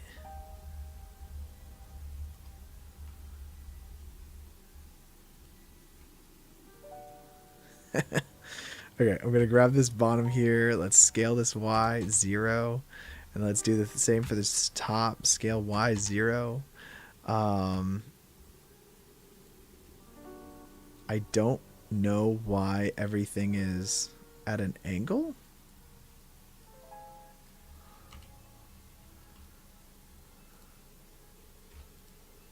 Let's do it this way.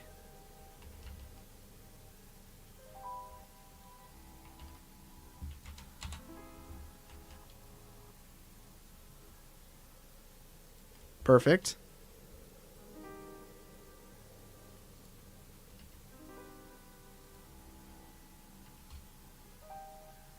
We're just going to have to try to center this as much as possible.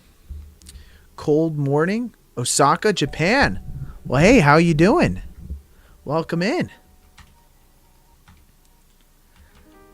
I actually have a cousin that just went to Japan. Very jealous of him getting to go to Japan. I'm like, I want to go to Japan. I don't know why this side is bigger than this side. What? Someone explain to me the math of that. How does that work? I can't see my freaking image over here, so that's creating part of the problem. Our eyes, FG, HDRI, there we go. That one actually loads. Our eyes are not loading in as an image sequence. It's 4:20 a.m. Time to sleep. Great work, man. Thanks for the final. Oh, thank you, Satya. See you in the Discord. This looks cool. I'm going to watch from the beginning. Appreciate it, One Polygon. I don't know what is going on with, like, why they're scaled differently. They should literally be duplicates of each other.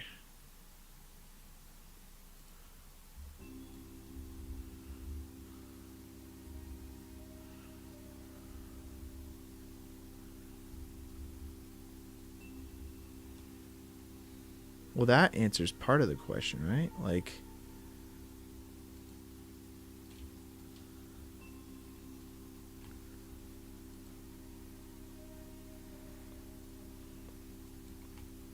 I'm going to just scale this up, try to like position it a little better. If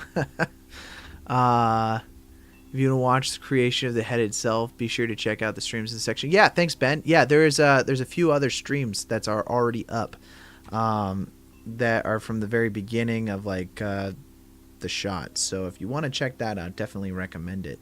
Thanks, Ben.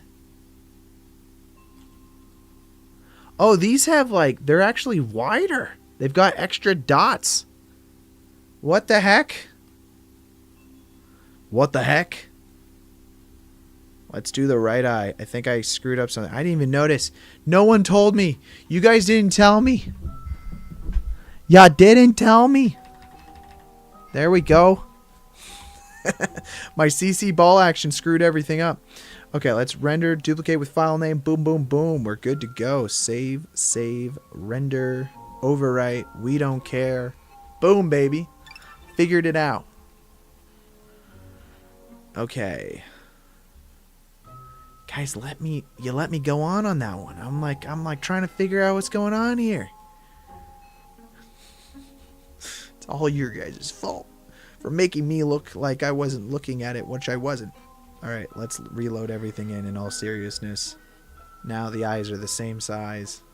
Fantastic. We got it going. All right.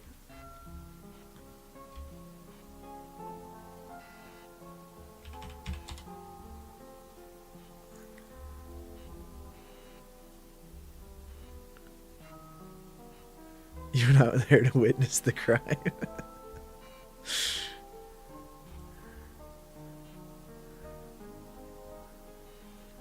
Okay, that's roughly looking right. So now we've got this. You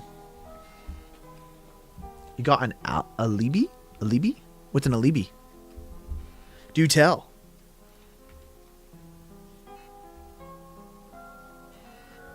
I'm gonna make this full screen again. Let's look at this over here. We've got these blue eyes. Okay, so here's the thing. We've got a digital screen that's going to be below it. It's still digital, which means that it's going to have a certain amount of emission to it. But the screen itself will be mostly black. I'll probably say we're going to want to have like a, let's see, let's load in a texture of some kind. Let's look at a wave texture. What do we got here?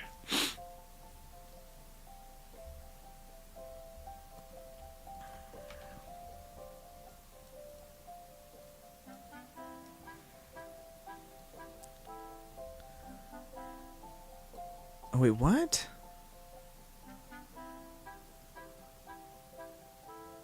I don't understand. UV? Oh, there we go.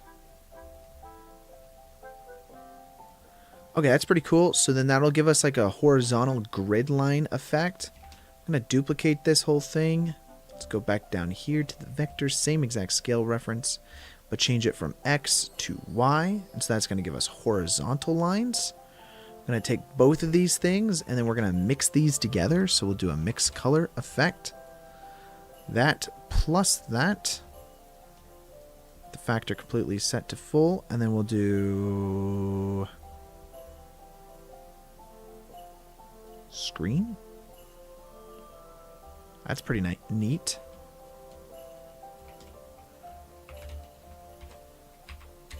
Let's invert the color on this and that. And honestly, we probably just need to change the size of this.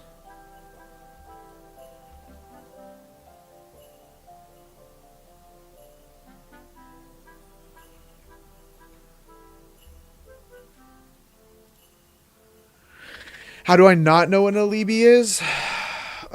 Wait, isn't that called an alibi if you have an explanation as to why you were not involved in the crime?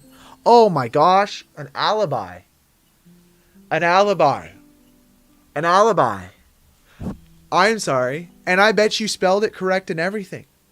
I am just an idiot. This is not a you problem. This is me. This is a me a problem. This is a me a problem. An alibi. Oh my god. I swear I didn't do that on purpose. I swear.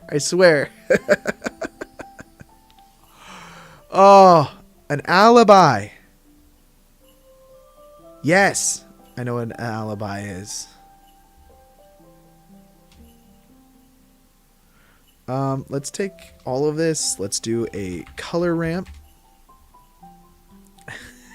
I'm sitting here going, an alibi. An alibi. Yes, I know what an alibi is. Google Translator, ChatGPT. Dude, you checked it all. You were like, wait, what? What's going on here? I don't understand. That is correct. An alibi. Oh my god. Let's take both these and then just add them together. Okay, so now we're getting kind of like this hash pattern in here. Let's set this both up to... Well, no, that's actually pretty sweet. I like that. But let's make it more subtle. So we'll just do another color ramp after all of that. I just want to make this a little more subtle. We actually might want to change the overall scale of everything, but we can do that actually just in a general sense.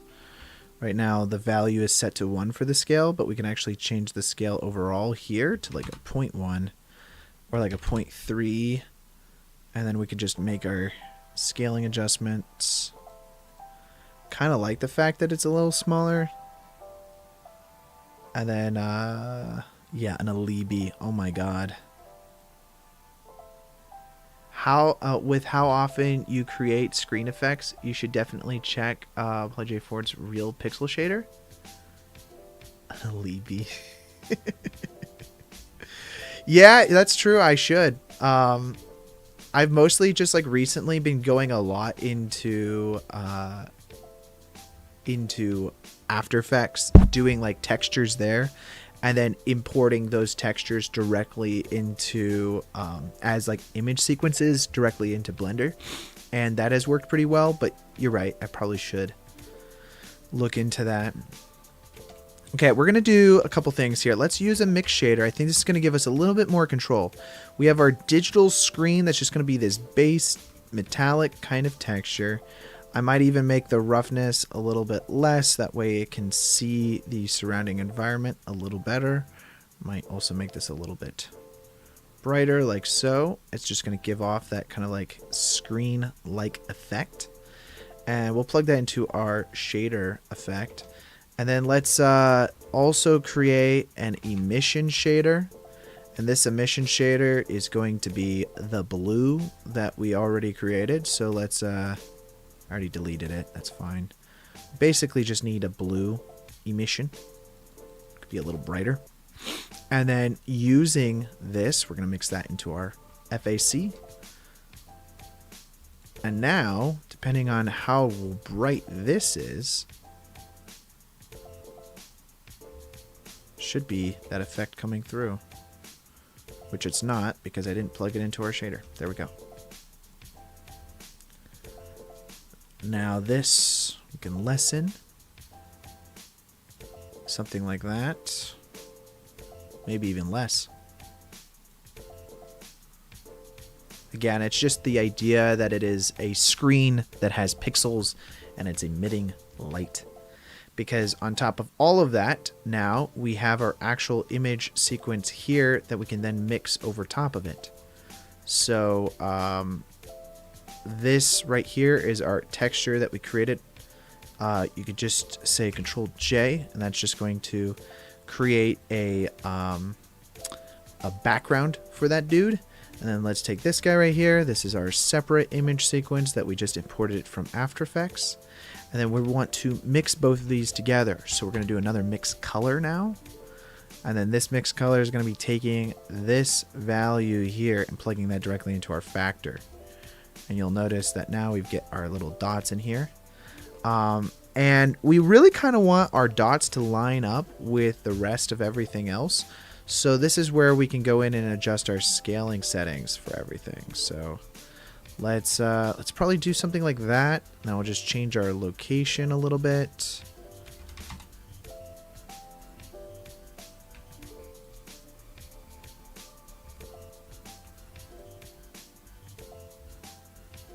It's pretty close.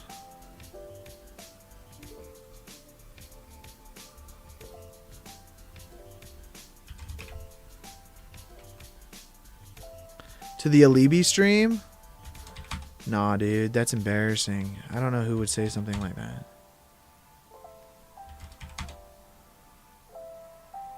Is it 1-5? What are we doing here?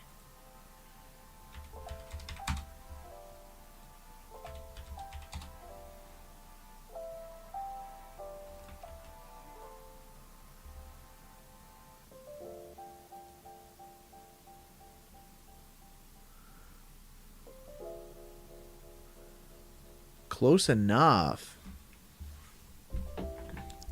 He's got them red eyes, brother. What's cool now is that we can actually change the color of the emission here to whatever we want. So if we want him to go evil mode, we can actually change his color to red. But this actually works really well because you could see that the diffuse of like the reflection of the environment is coming off as well. So any kind of like lighting that you have inside of your environment will really get picked up on this screen using this method. Probably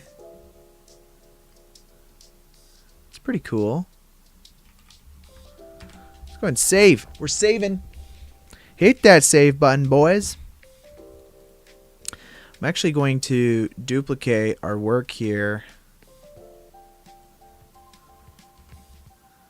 When we go to this texture, or green if he's not evil and has an alibi.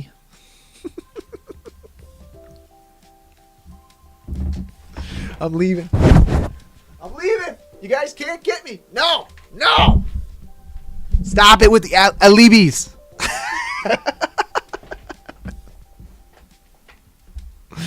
No more alibi. I'm just kidding. I don't care. I don't care. But for real, Ben, ban any more Libys, okay? I'm just kidding. Oh, man. A Libby. Dude, I don't... Okay. I don't get it. I don't understand why my brain... A Libby, I don't think I've ever seen that written out. I don't think I've ever seen it written out. A Libby. Oh, man, dude. I, like...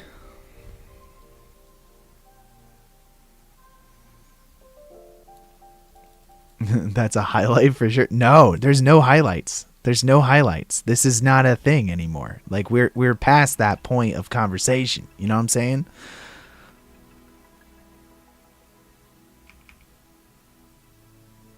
Oh, that looks pretty sweet.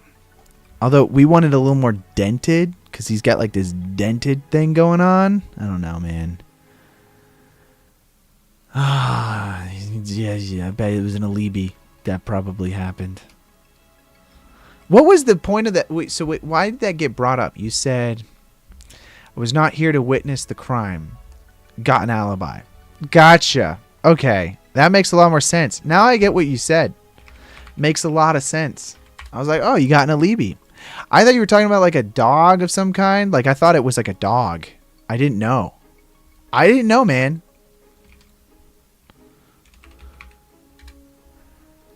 An alibi. You were complaining about not being told about the eyes. I know what I was doing.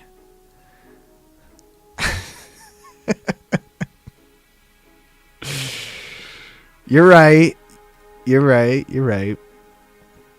Okay, we'll change this from a displacement from bump only to displacement and bump. And then let's plug this directly into our displacement. And then from there, we can actually change our strength value to like something way freaking less. Is it that, or do we do a math node? I don't...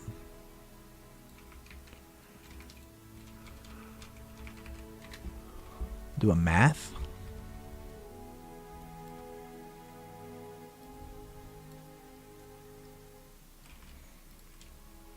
And then we multiply this.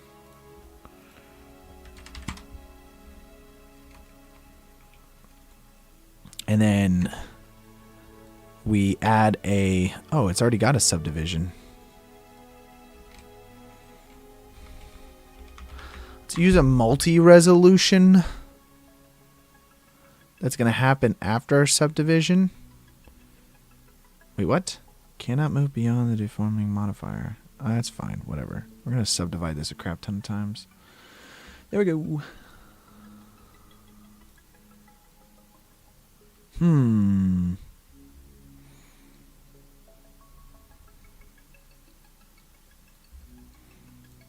Now do we invert this?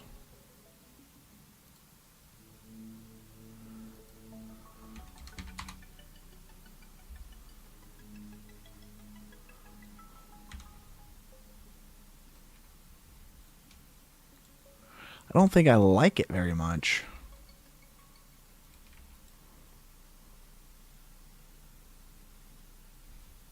I don't know what it's doing either. I think that's part of the problem. Oh! Let's remove this displacement real quick. Yeah, what is it doing? I don't... So we got our color ramp. That should get plugged into the height. That should just make it bigger or smaller directly where that's at. I think that's how it works.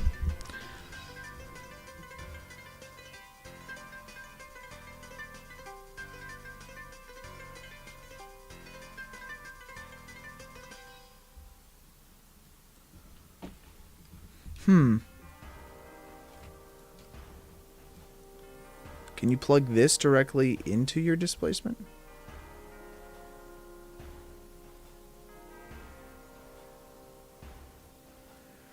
Probably not a good idea for any of this stuff, by the way.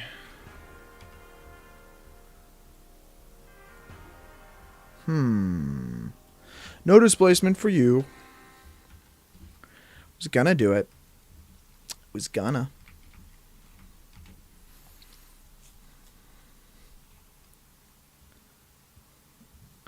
But what we can use this for is shading. So let's do that. I'm gonna move this back over, and we're gonna do probably roughness is dependent on this. Let's use a color ramp also, and make the white values not exactly white. Let's just make them a lot darker. That's cool. And then let's use... Well, first we could probably plug this directly into our roughness. You can duplicate the cube and use the good old wireframe modeler to get a mesh look with the displacement. Oh, that's actually pretty cool.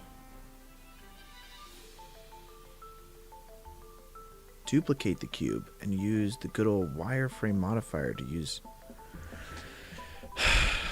Yeah, but that's if you've got these as vertices. Wouldn't that just convert the edges directly to like 3D, essentially?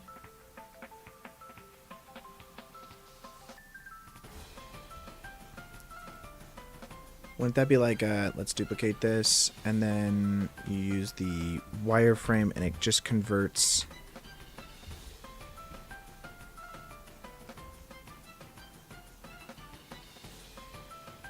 Which is cool.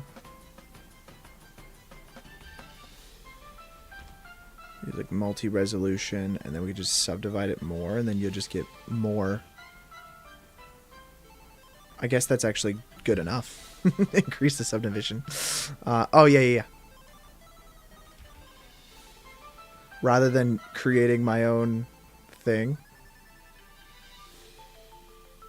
That actually works way freaking better. Hasselhoff coming in to the rescue. And then I would say let's take this whole thing, and then we're going to plug this into our... No. I would say now we could just make this... Let's go to our settings down here. I'm going to duplicate the material. And call this... mouth. Whoops, I'm on caps lock, but it doesn't matter. Remove the base color on that.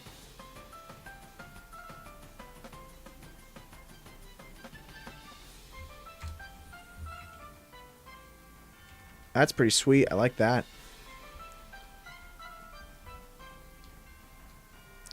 Let's do a couple of the others, these other ones. So let's go to blue paint on this. We're going to duplicate it and call this black paint. And inside of our black paint settings here, all we have to do is just remove the saturation.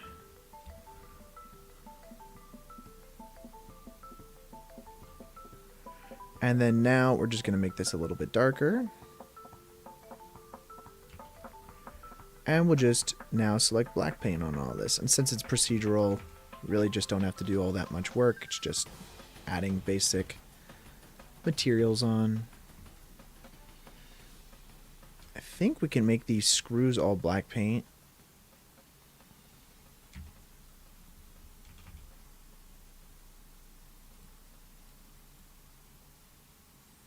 All these screws be black paint as well. Although chrome, honestly, almost would be kind of cool. Since I already do have that chrome material, I'm just going to duplicate it and call it dirty, chrome dirty. Let's do chrome dirty and then import in our roughness. And just plug that over here.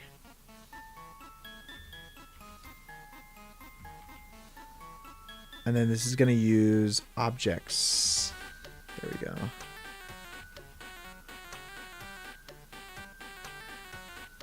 Let's swap these to chrome dirty as well. This will reflect the light a little cooler. I like that idea. Do chrome dirty.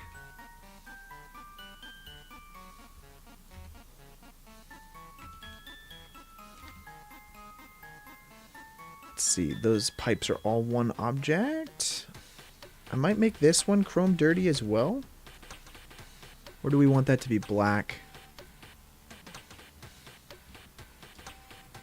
And then this is black paint. This would be black paint, question mark.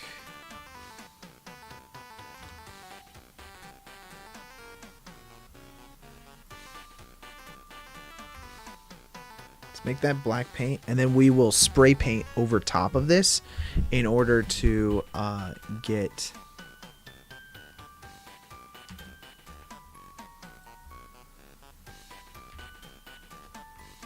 I love doing robots because they really don't require all that many different materials. Let's make this black paint, and then we'll do this as chrome.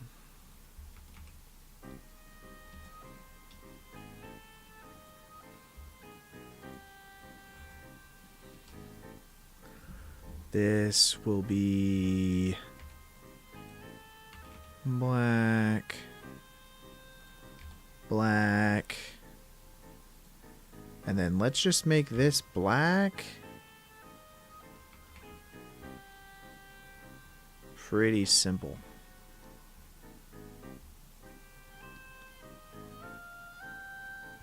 Well, I was going to spray paint over the side of it, but I guess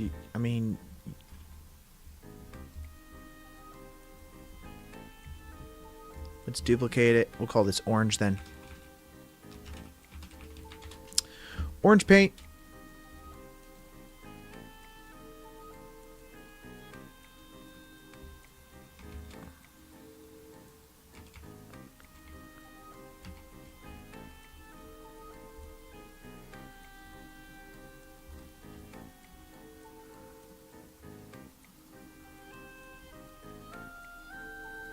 Make that a little brighter. Okay. Do we have any, like, screws that I'm missing on the side of this thing?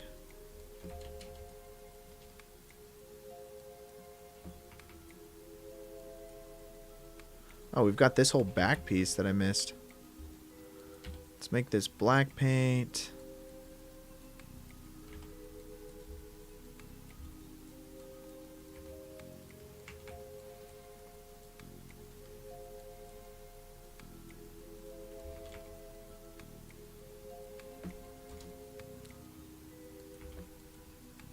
I probably should just make that black paint. There we go. Just make that black paint. And everything is lined up now. Okay.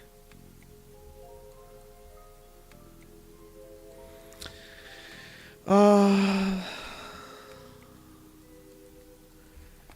don't know about the blue.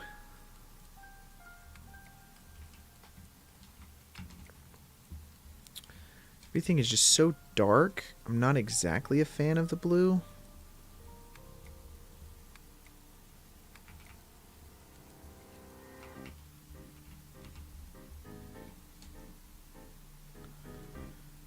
Let's see, let's do this. Let's go to duplicate this.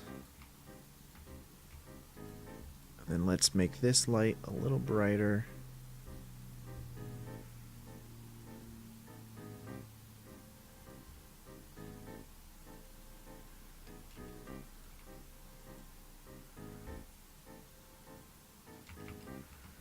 Okay. Just fine-tuning some of the lighting here to get everything to line up a little better. Select my camera, and then let's just change the pass-through. I don't want to be able to see through. And then otherwise, let's turn back that FG. Makes it a little...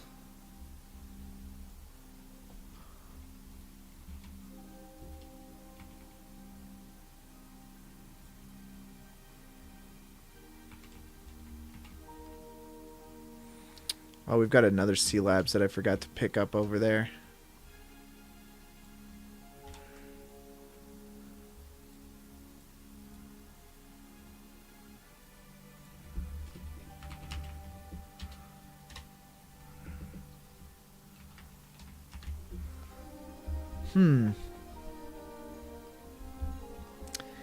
Yeah, I don't know. I think this lighting on this side here is not quite working for me.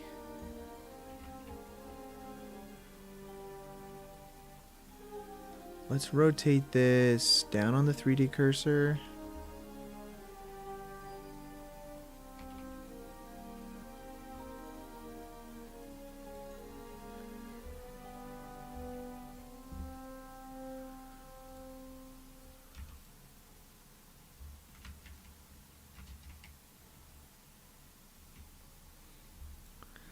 And then we'll take this guy here and let's rotate this around the front. And just really lessen the amount, but give ourselves a little more control. Really just eyeballing this. I don't want to lose too much of the detail on the front of this.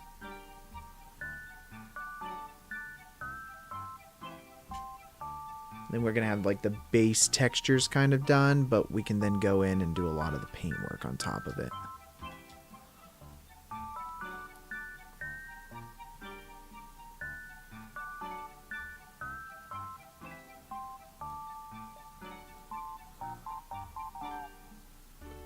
Oh, whoops. That's what I was trying to do.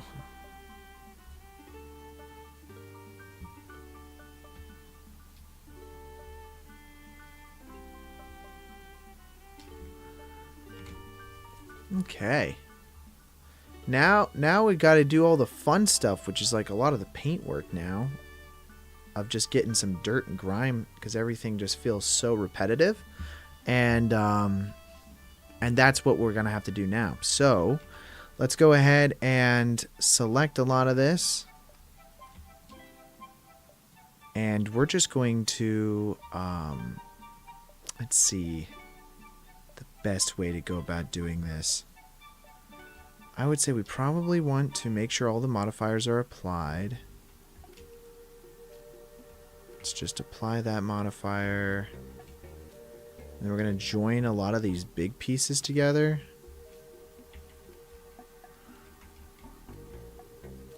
What's going on here? Oh yeah, like this needs to apply on the mirror. On the mirror. And some of that stuff is animated separately, so I could just leave those separate. But like these big pieces here. We've got so many things with like modifiers attached to them. Let's apply a lot of this. I think all of that, yeah, that needs to get applied. These screws need to get applied.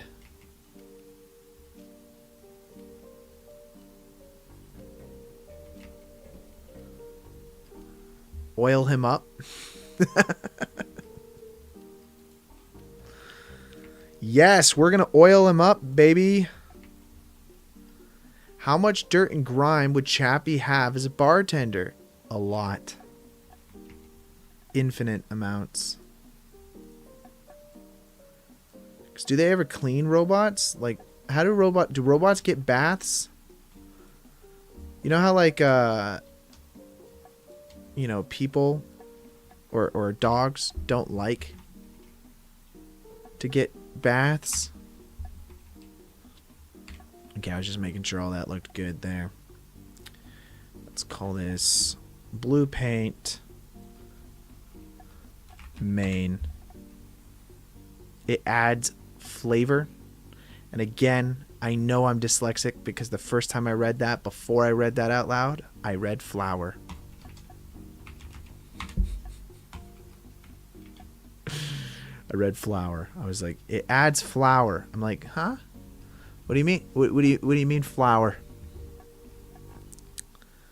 It adds flour, ladies and gentlemen. Okay, we're gonna create a new material here. I'm gonna 2048 by 1080,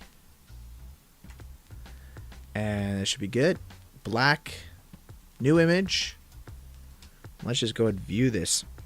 This is going to be our matte material for our spray paint.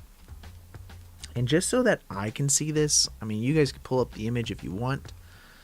What did I call this? Oh, I just called it 2048. What the heck?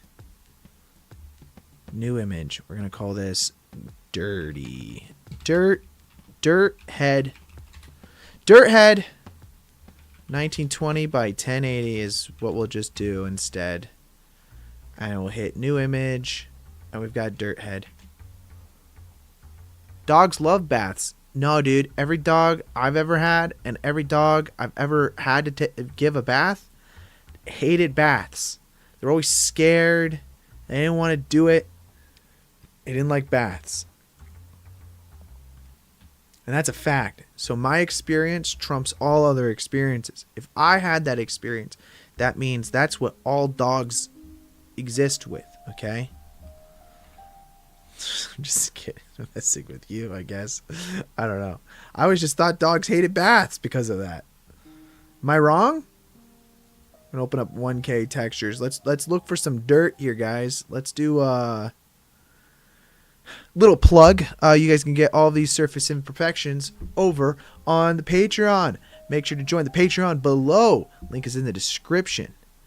You'll get all of these, as well as any actual 3D models and crap we create on these live streams. You get everything. You get everything, man. He has a point. Who has a point, me or Ben? I feel like I've got more of a point because it's my live stream. Okay, now I imported that. Let's make sure that we're using not the texture. We're going to remove the texture, but we are going to use this as a texture mask. So make sure that's selected and unselected on texture. Always auto adds it to texture mask or as the texture, but not on the mask. So just make sure you're doing that. Also random rake. Make sure both those are selected. And then now we're just going to start adding in some dirt. We're going to start thinking about this from like, when you're a bartender and you got dirt, oh my god. Okay, that was one of the things that we needed to do before we did all of that. Let's go back over to our layout where we're going to see our head and all that stuff. Your old dog always loved to go in the lake, and the watering can be so fine as long as it wasn't too cold. Well, wouldn't the lake be cold? I feel like lakes would be cold. Do unwrap. Smart UV unwrap. We're just going to unwrap that whole thing all together. Then let's make sure the regular texture looks fine. Yeah, I mean, it's not going to not look fine as far as that goes. Go back over to texture paint. And now we should be able to texture paint everything a little bit better. I have no clue. What are we doing here? Object. That's selected, and then we go to texture paint it. Why is that not working? I don't understand. In a weird way, it kind of works, but I don't want it to work that way.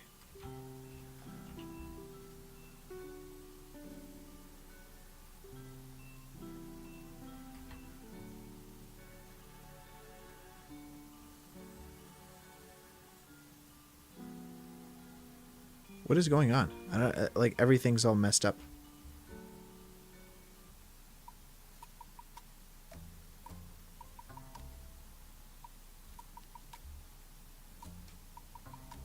We are selected on the main UVN map.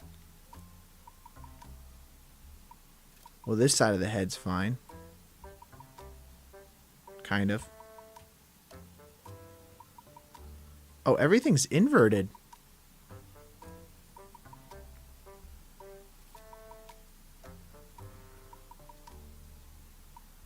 That's using UV?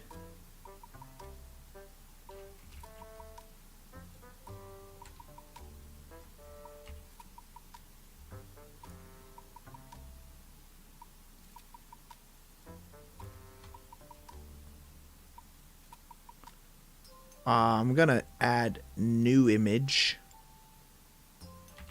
Test. We're just gonna do it this way.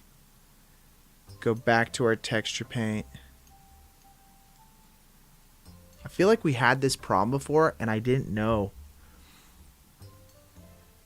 Oh, how did I fix this before? Is this a normals issue?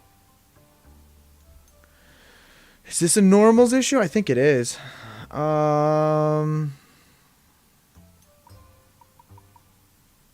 Crap, where's that option? Let's go back over to our layout here.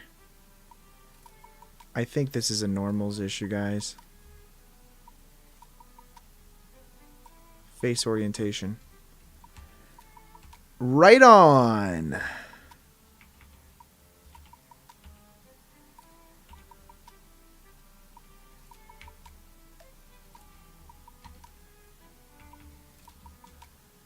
I freaking love normal issues. Who else doesn't? Also, why can't there be a button that just says fix? Wouldn't that be great? Oh my gosh. It's because I used a Boolean thing. I like to use Booleans when modeling like hard surface stuff, and that honestly causes more grief than it helps. Okay, I don't care if that little bit's screwed up. Honestly, I don't even care if this little bit's screwed up.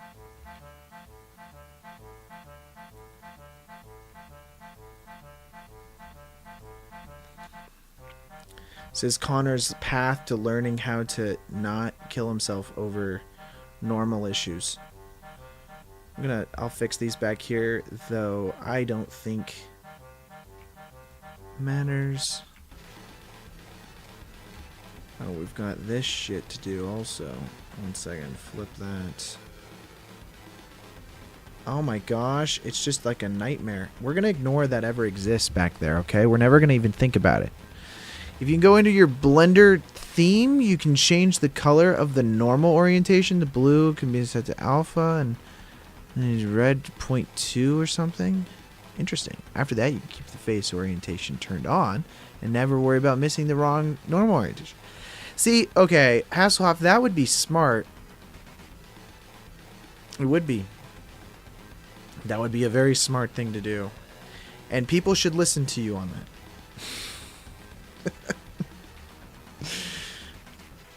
I'm stubborn in my ways, man. I'm stubborn in my ways. I would rather make a live stream about it later and then be like, it's all screwed up and it's not my fault. See, that's what I like to live my life as, is blaming other people for things that are my fault. So that's what I say. Okay, so here's what we're going to do here. I don't like my... I don't want this one. Let's close that out. Go back over to our texture here. We'll load in a new texture from our surface imperfections. Let's find something that is more pleasing to the eyes. So we'll do this dust, I think. Please do it at some point. It takes 1 minute and really saves you lots of headache. Face orientation is turned on my startup file as well. I don't know, man. It just, it requires me to go to the settings and, fix that stuff. And it takes a minute to do so. And,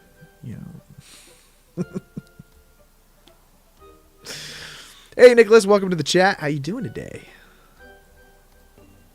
As long as you don't agree with Hasselhoff on me actually having to do that, then, we'll be friends.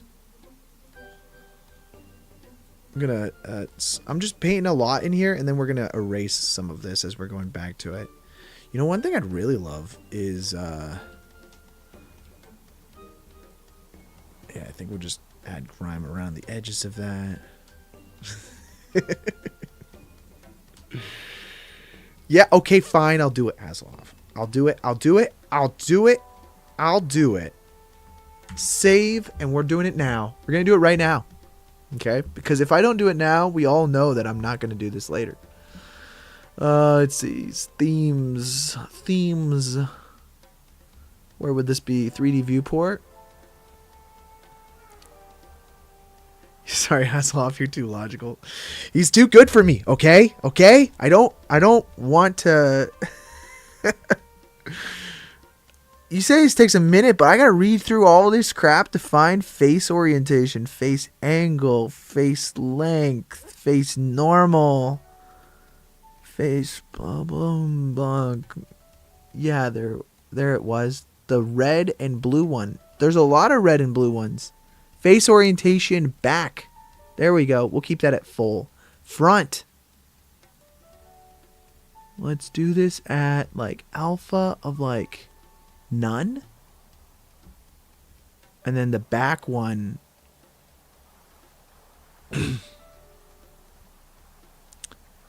Keep the alpha about here. Is that good? Yeah. Do I have to save this? Save preferences? So then I go back over here and then I say face orientation. Dude. Okay. Respect. Now, no more live streams of me going, what the hell's the problem here? I don't understand what's going on. Yeah. Oh my gosh. Stop it. You're making my life too easy and I don't like it. You're like, it really, you say thank you to me as if it actually is it's more bothersome to you that I have problems. You're like, I'm getting a headache watching you have these problems. Please just fix your shit. That's what I say.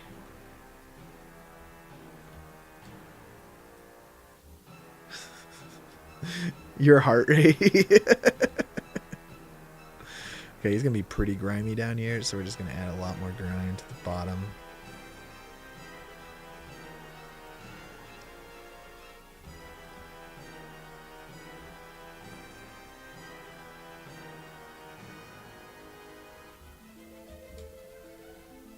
Definitely to the bottom here.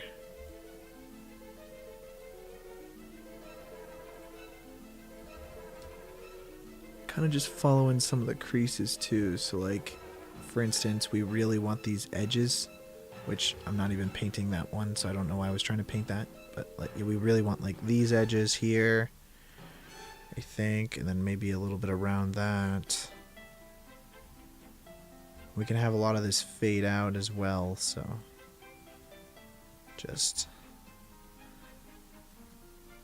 Especially on a robot like this, I find it's a lot better to be a little more liberal than not.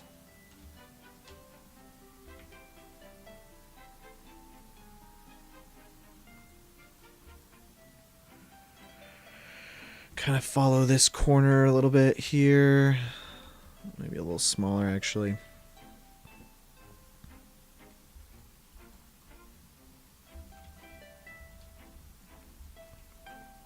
Okay. And then we'll do the spray paint of the dollar sign and stuff like that in a minute. but for right now, let's go ahead and just save this, and I'll do image, save, and then we'll save this over into our materials folder.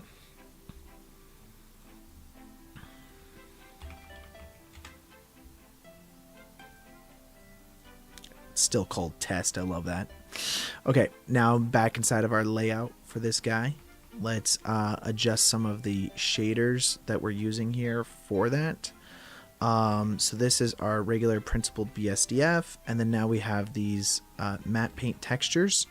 So I'm going to use a mixed shader node and plug this directly into our FAC, and this will go to the top of that. Now, below everything else, I'm just going to move all of this over so we have a little bit more room. Below everything else, we're going to want to have a whole different principled BSDF setup. So create a new principled BSDF, and then this one, we're going to oil her up, baby. I'm going to make actually the roughness 0, so that way it's super reflective. And let's see, that maybe like a little yigginess, you know. So we've got that's roughly our texture that we're going for there.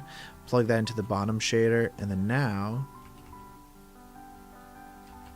via this guy we should be able to see some of that grime coming through.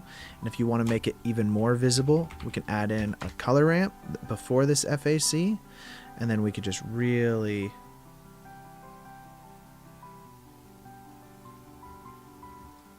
do that. I'm thinking what we're going to want is a little more fall off to everything. So let's go back over to our texture paint, make some adjustments. I think overall I might make this a little grayer.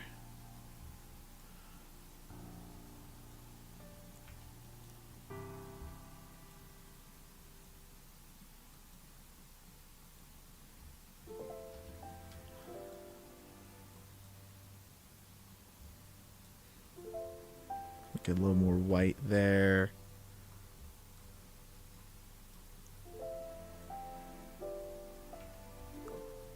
Follow around that, I think. And even a little whiter.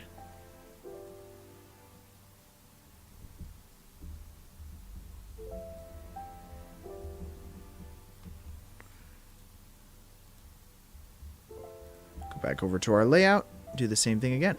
Just adjust it.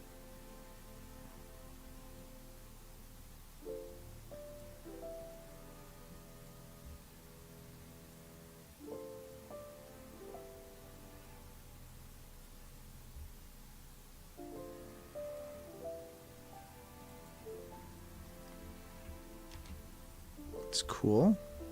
What does the front look like over here?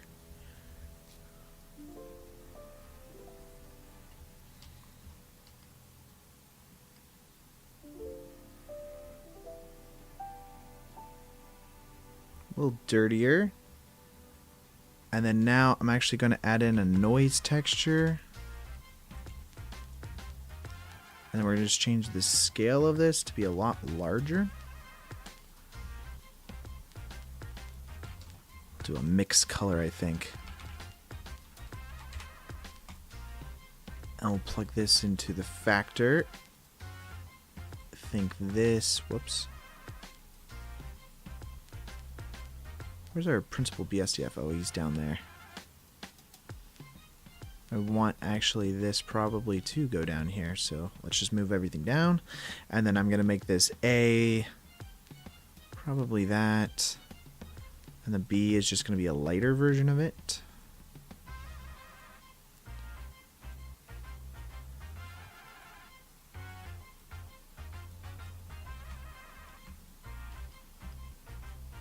That's just going to give some textural effect to everything. I'm going to make the detail a lot higher too. And then, let's see. Adjust the roughness, luminosity. Change the scaling to this to be something like that. That's very, kind of like a little bit more dirty.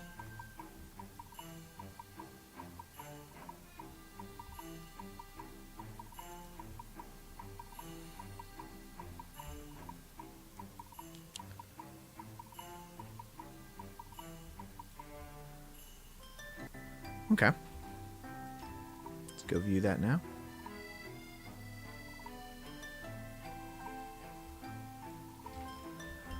And then I'm going to use a RGB curves just to make this a little darker.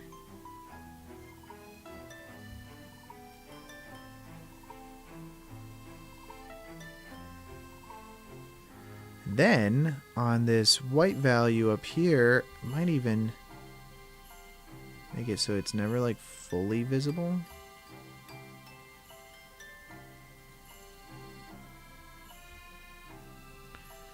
I like that. The roughness that we have here, I think what we could also do is we could do let's do a mix color. And I'm going to take the roughness that we have that's creating kind of like most of this principal BSDF effect that we have going on. I think this rusty metal, it's going into the metallic. But yeah, if we plug that into the A, let's just go view this real quick. Let's keep the factor of this at 0. This is kind of like our overall of that. And that invert, let's see. I think that looks pretty good. I also want to check out, let's see what this normals looks like. So if I take the normal map and then I change the saturation of this, let's see what that looks like. Change the saturation to a 0. Does that give us like a nice black and white effect of what we're getting? A little bit. Let's use this with a color ramp. Just make the blacks a little bit more crunchy.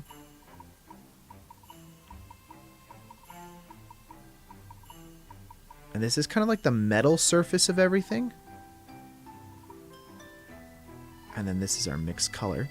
And this is just all of the brown before it goes in. The problem is that this brown is super flat and it doesn't reflect the fact that it's sitting on top of a metallic surface that should be curved at all. So if we take the color of this and plug that into the B, and then into the A we take this normals that we just created of the kind of like this normals turned into a black and white bump map type thing, and then if we set the factor to 1, changing the mix here to a multiply, that should make it so this brown has like kind of like more of this like metallic movement to it.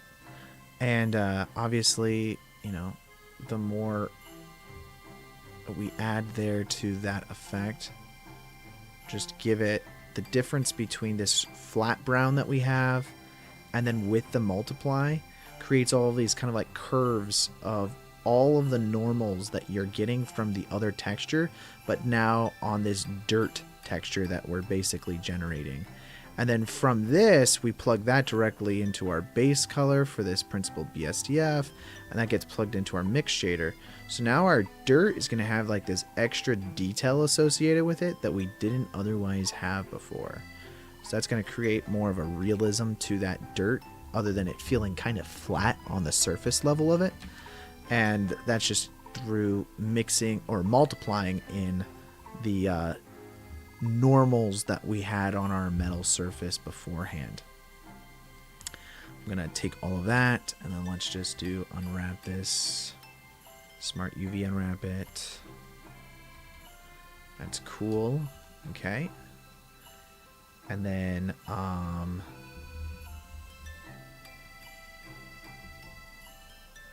that's going to handle most of the dirt that we're doing. I think now we're going to have to do some scuff marks on this black paint stuff. So I think that's the next step before we do like the overall spray paint. Spray paint is going to be very similar to the dirt. You're going to want to multiply it back on top of everything.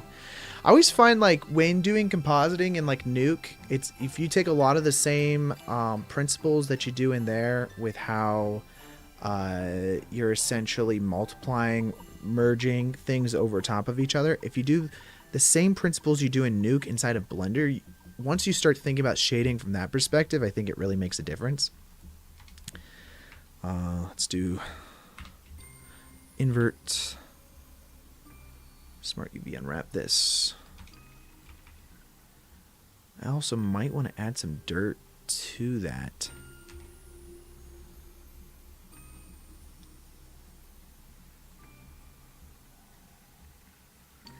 It's looking pretty solid. Let's add some scuff marks to... I guess it's mostly just paint that I really need now. So I've got this guy. No modifiers on him. I've got this guy. These are all just... Oh, are they... Yeah, I need to convert them. These need to be converted. So we'll do object, convert to mesh. Same thing with this one. Object, convert to mesh. Saving as I go.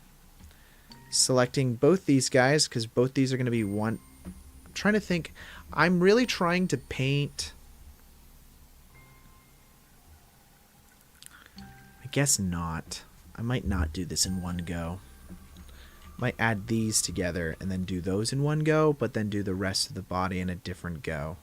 It's probably the best way to go about this. So on top of dirt, which is on top... Do we want the dirt over top the paint or the paint over top the dirt? What do you guys think? I'm thinking dirt over top paint. That makes sense. You're going to clean yourself before you spray paint yourself, right?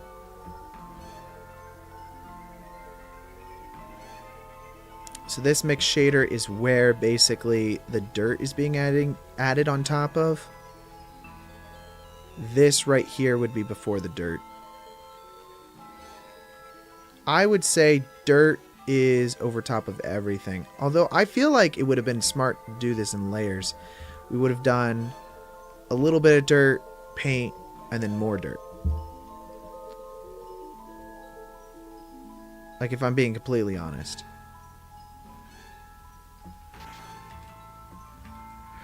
So we'll add in a new image texture here. I'm going to say new. We'll call this paint matte. New image. Let's go ahead and view that new image. Let's save it. And of course, we will be using the regular texture coordinates for this matte that we are using. But if we go over into our texture paint settings, we're going to want to paint on, I guess, like a dollar sign, right? Like, do we want it on this side? Whoopsies. Do we want it on this side or do we want it on the other side of the head? I think in the film it's on this side.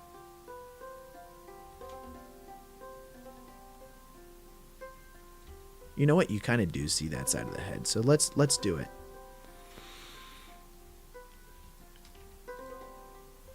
Let's do it. I'm going to make this a little smaller. And then... You know what we're also going to do here? Yeah, I think this is a good idea. Let's go to our layout settings now. We're going to select this dude. And we're going to join him in. Let's select both these guys. We're going to join it all together. Let's check.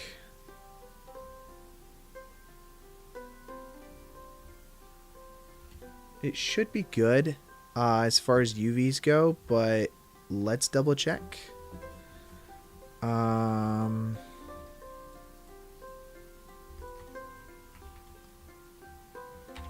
Where are you guys located?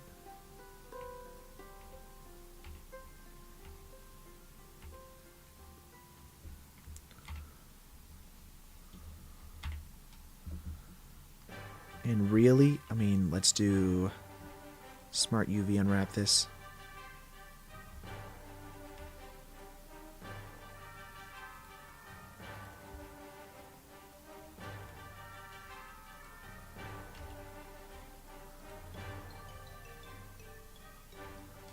Kind of putting them over on their own location because I don't want the paint to be overlapped.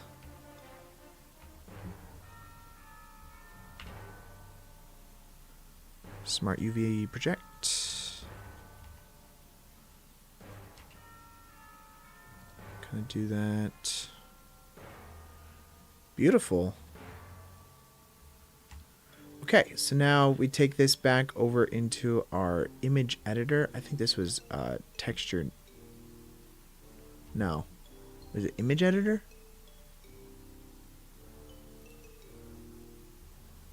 Yes. Okay, cool. Saving as we're going. And then over here, we now are going to go into texture paint. So now, when we paint this, we will need to paint over top of this C-Labs as well, but that's fine. Everything will move accordingly once I import everything.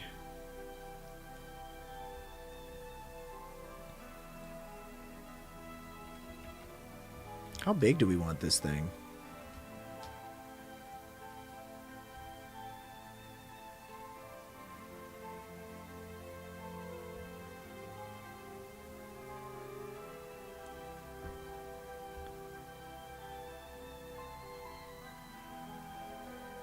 Like that? I really suck at drawing with my mouse.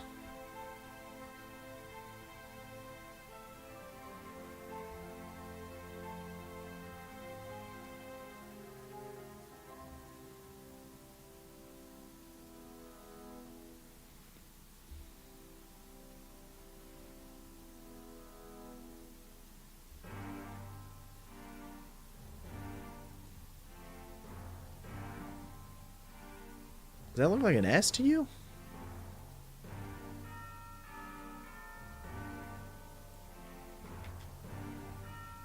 Oh my goodness. I mean, probably. I just feel like it would be so, like... It's not impossible. Let's open up MS Paint. Honestly, this is how you do it. You open up MS Paint. Look at Ben. He's not even a VFX artist, but he knows better than me. Zoom in on this thing. Who knew? And $, baby. I was just trying to hand draw. I was trying to be authentic.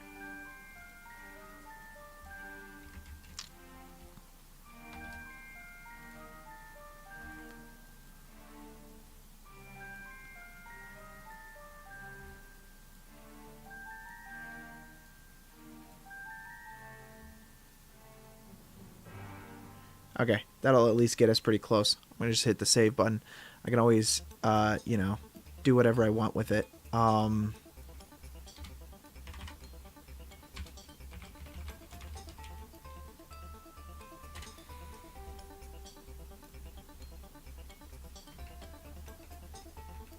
Ben trying to make my life easier.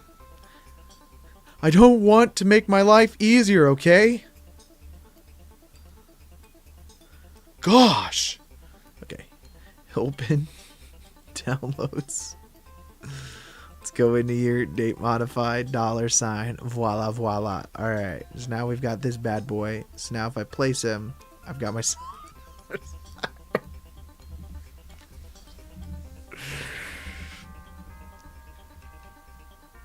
Stop making my life easier, Ben. In Hasselhoff.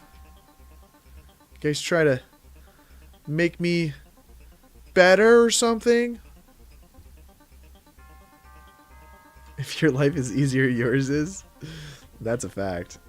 Can I not get... Like, can I not rotate my angle on this thing? How do I... One second. I need to get at an angle. I'm trying to make this $sign at an angle and... Oh, wait, what? Maybe I could just do it in the texture paints. I'm probably overcomplicating this. So I want this...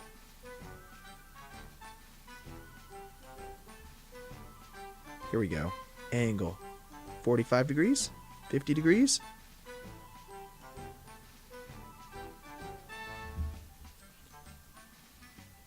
Wrong direction, but good idea. Can I not do negative numbers? What the frick? Okay, what's the math? I need it to rotate all the way around, but I need it to go backwards 45 degrees. So it's not 360 degrees. It's 360 minus 45, which is 315.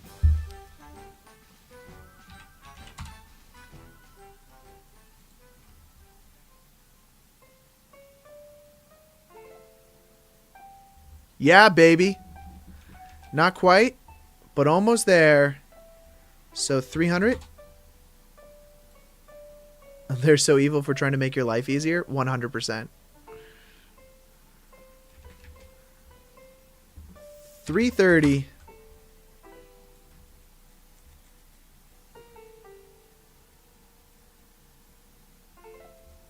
Oh, that's so close.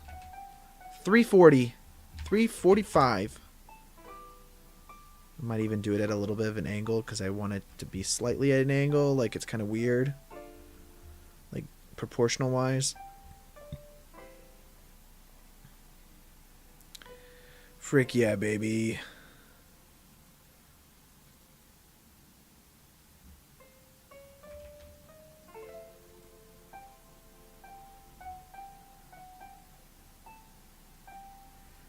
Okay, that's cool. I like that. And then now we remove our freaking Ben. Freaking Ben.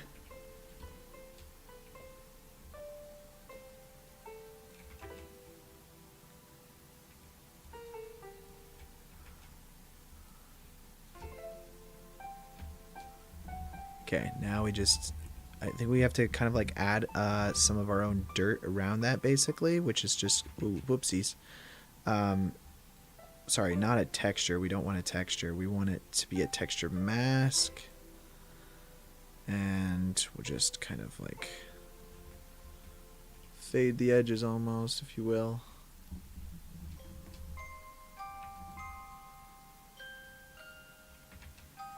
Remove this. Let's see.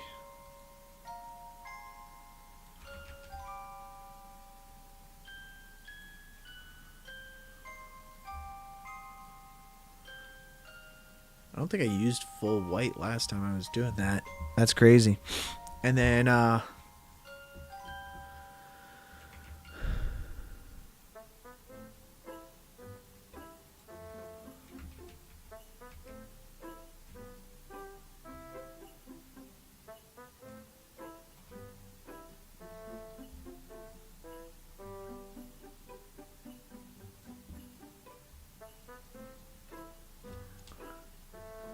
I like that.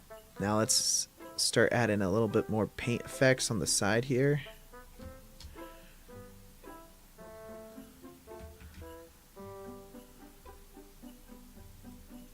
Just to make it look a little bit more rough on the dollar sign. Which, by the way, I guess you could do that in your initial stencil. But, I mean, MS Paint's not exactly great for that.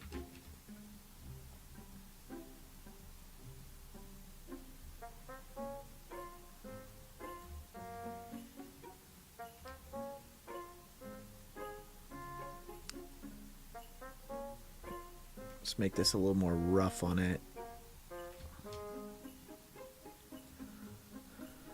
Oh, which, by the way, after this, I'm watching a movie called Companion. You guys seen the trailer for that?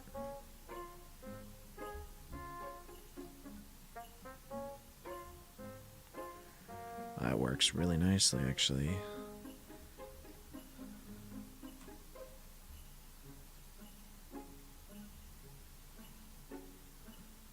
That's cool. I like that.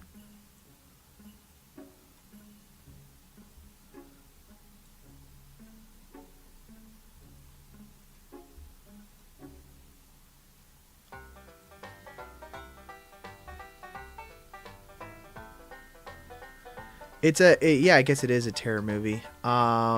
It's from what I gather, I don't know anything about the movie, so don't spoil it for me if you look it up and it's not this. But what I gather, it's like a A sex robot turned evil slasher film. From what I gather.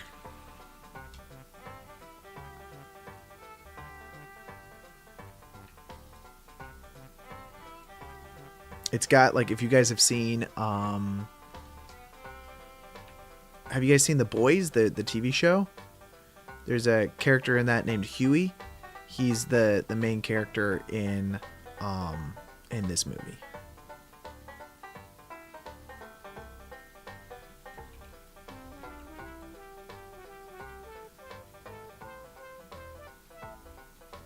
Okay, that's pretty good. Is there any other paint that we really want here?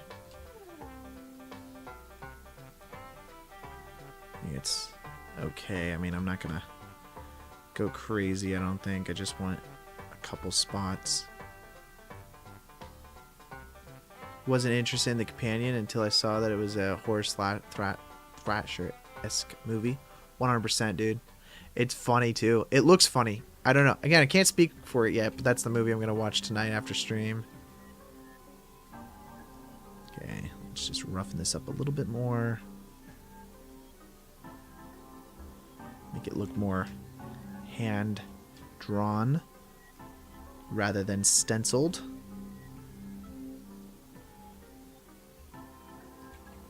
Dude, what kind of bar is this where the robot head has like spray paint all over it?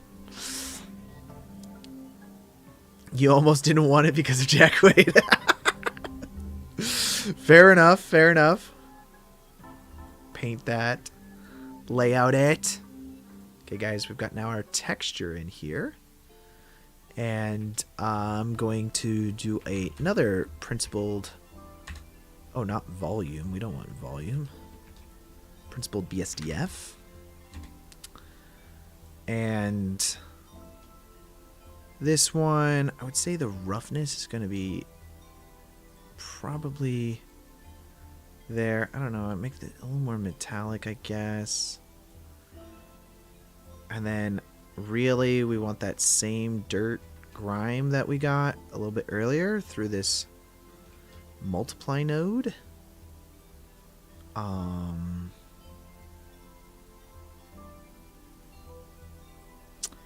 Yeah.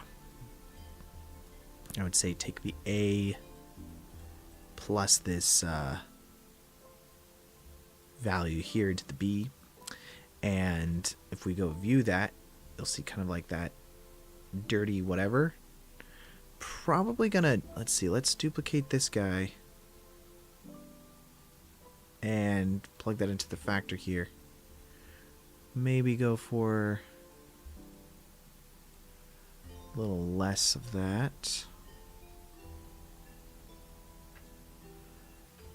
Just customize it a little bit, put that into the B.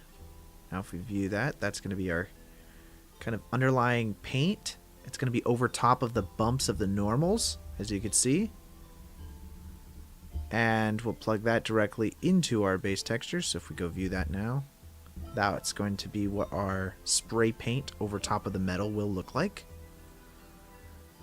Okay, perfect. We're going to want this before this mix shader. So another mix shader.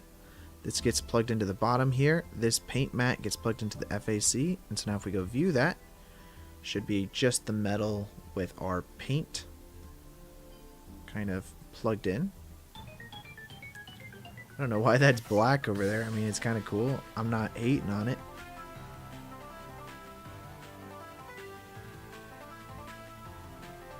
Yeah, kind of hating on it. I don't actually know why. Oh! It's from the normals. It's from the normals.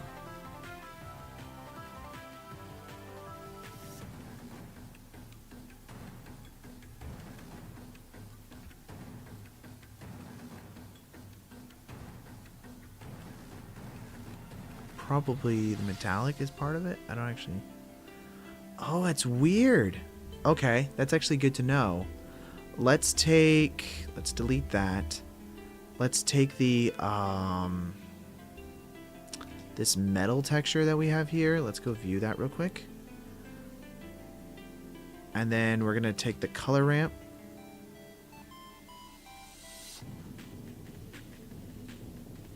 And again, make this contrasty.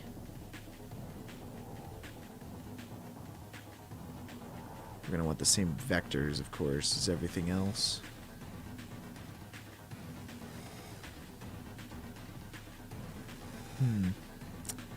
Really want the blacks to not be quite so black.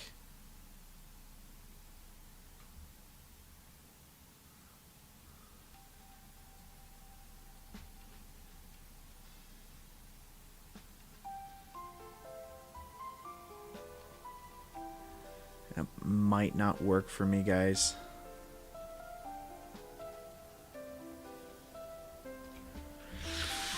I need the...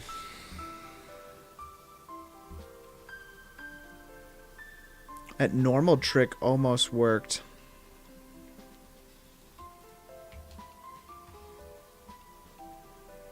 Might work if I do that first.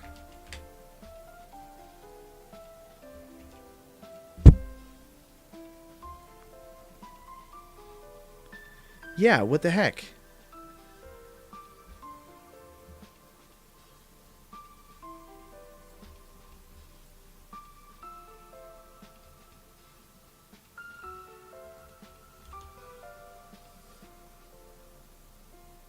Okay. What the frick, guys? Plug that into the base color.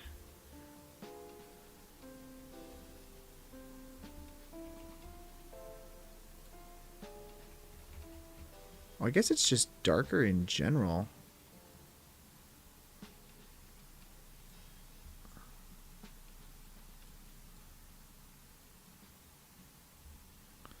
Oh, I guess it's just darker on that side of the face.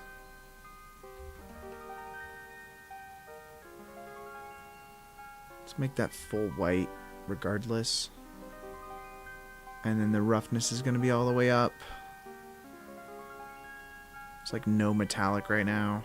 It's really unfortunate. Kind of wanted the roughness to be a little further down. And then dirt on top of that.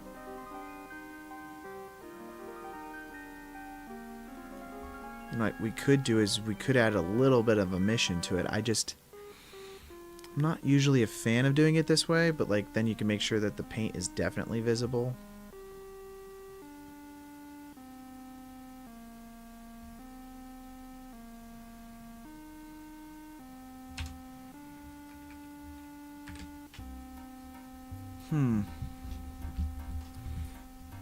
I don't hate it, but I'm not in love either.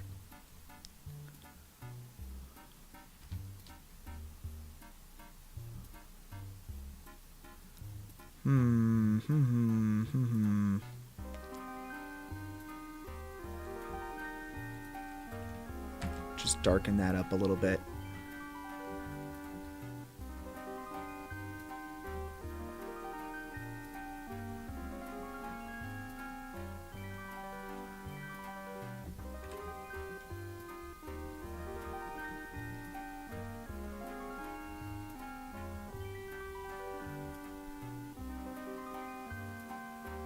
There's a little too much dirt over here. I feel like we're going to have to remove some of that.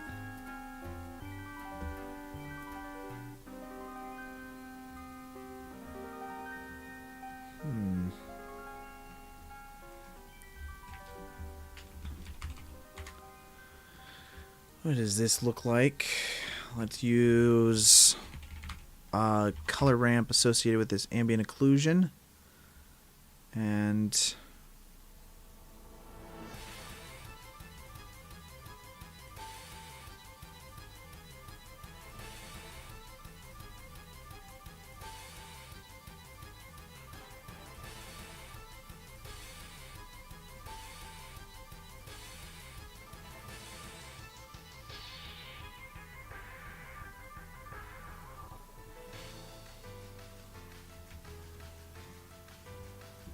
okay, yeah, let's use this with a good old mix shader.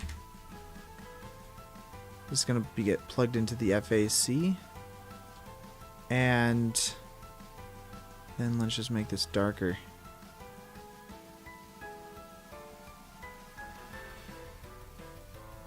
Oh my gosh. Same roughness.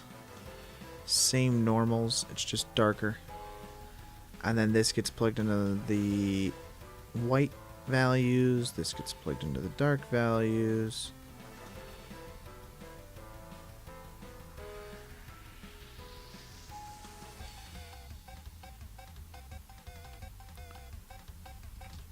Might want to invert this, honestly. Yeah, there we go.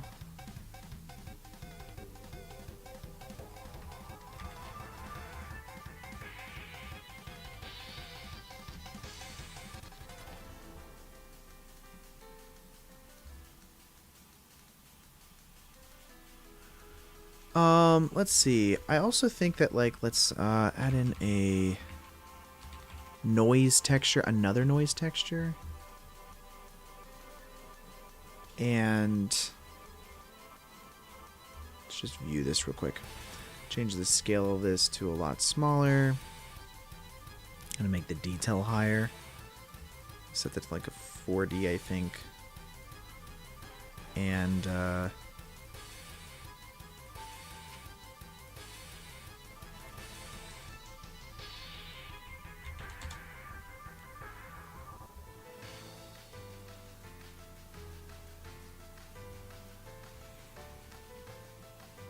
okay. And then now, let's do a mix color associated with this. I'm going to do a... Let's do a screen. And then this FAC gets plugged into the B of that. And that should give us these kind of like different like texturing that's going on throughout this. So now if we add that over there,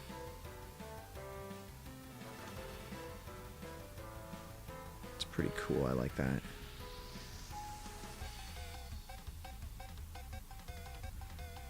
This just needs a little bit of dirt and grime on it as well. So let's go ahead and add in another image texture. And this time we're going to say new. And we will call this iDirt. iDirt? iDirt.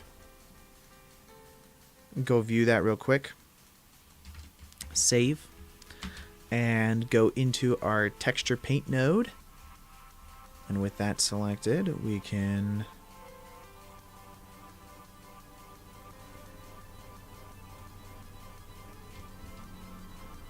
just make this a little uneven, but for the most part, I'm trying to get these like corners.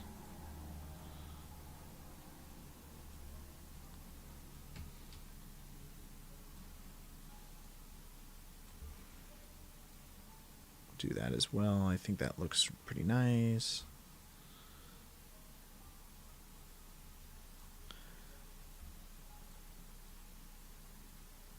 Cool. All right. Yeah. Then we'll do the back side of this as well.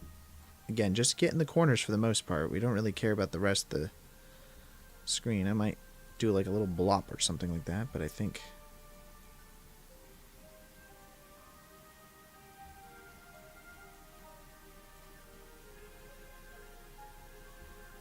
And then let's actually go back into our color value here, and I'm, for the most part, going to try to erase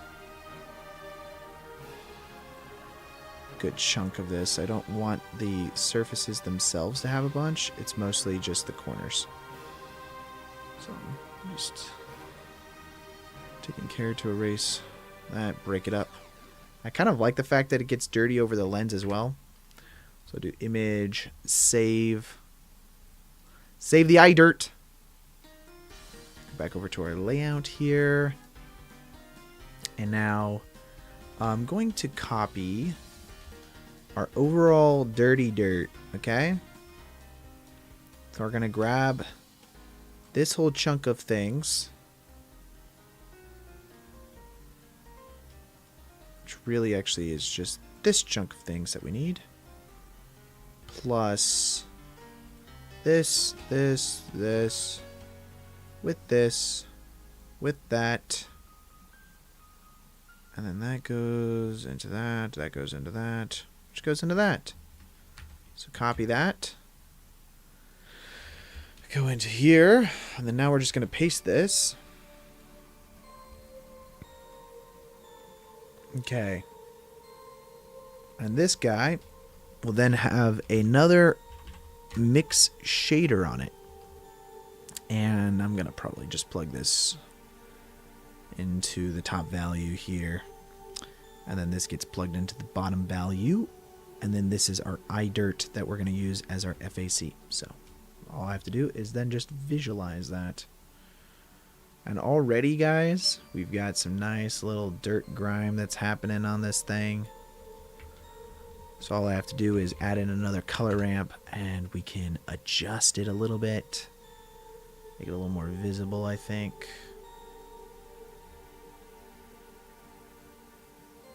Perfect. That's awesome. I would say probably we want to copy this. Let's save that. Go into our eyes. And this is where we'll paste this into here. And over top of our mix shader, we'll just add another mix shader. And then this is going to have, you know, the same grime that we already have. So let's just go back into here. Copy paste this whole setup. This is going to be our grime. So if I just select everything, we'll Control C. And go back into our eyes. And I'll just paste that down here. Now this grime, we're just going to plug directly into the bottom of that. And now, we just want to make this a little bit more visible, right?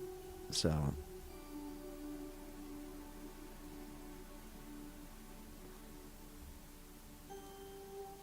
probably never really making it like full opaque.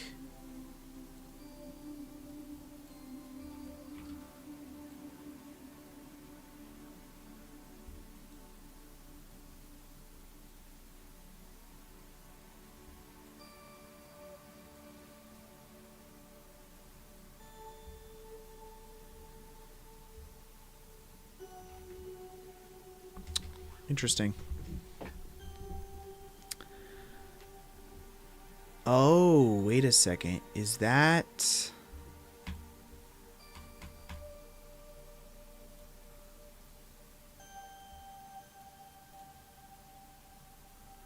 I use UV here. I think I know what happened. Yeah, that makes sense, I guess. My bad, actually. I actually wonder if instead of using that, we actually just straight up use the material itself, the dust material. There we go.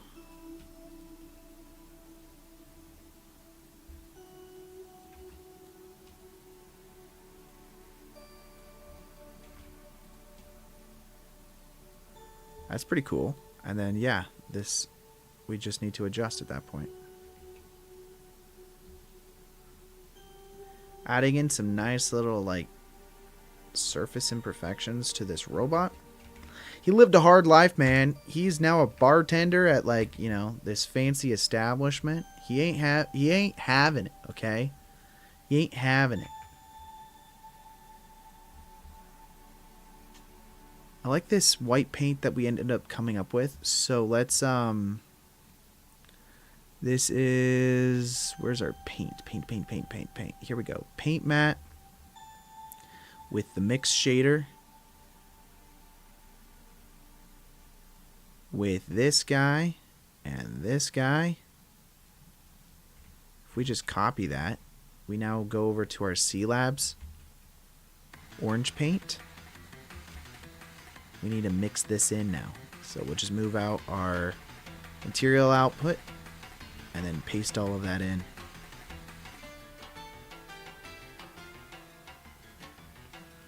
Boom. Orange paint to the top. Voila.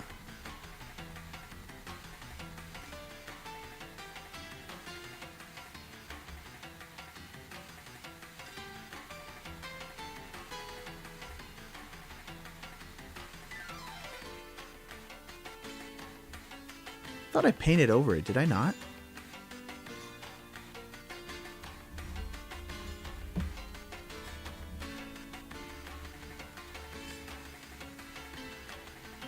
I guess not. I thought I thought I painted over it.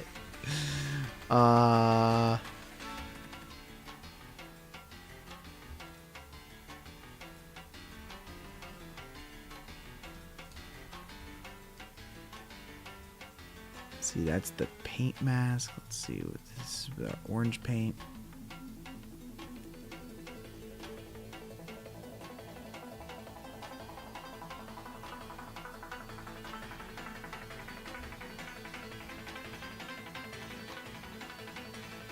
I want to make sure we're painting in the correct areas. So what I'm going to do is I'm going to load in our paint mask. Where's that at? Here it is. Just view that. And then if we select our orange paint, now we're going to go over to our texture paint for this guy. And we're going to remove all of that. It's pretty straightforward painting. We want to select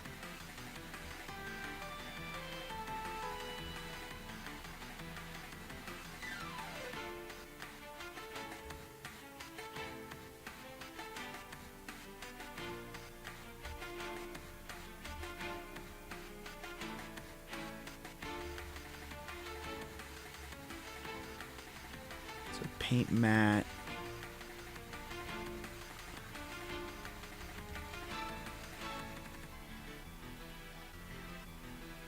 We want to paint white. That's what we're trying to do here. So if we go back over to our layout, under orange paint, we'll make sure that we are viewing this correctly.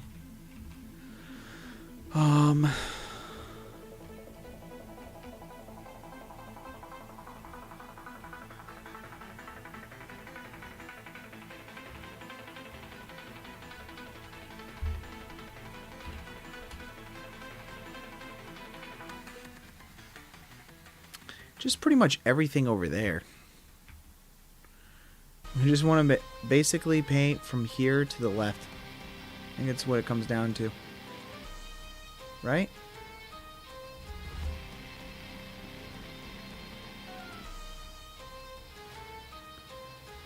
Oh, definitely not how we want to do this.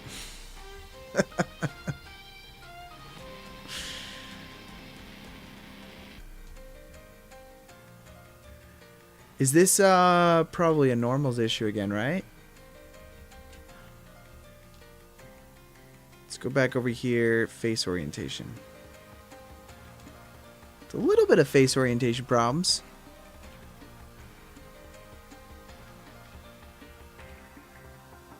I don't know why my face orientation was turned off there.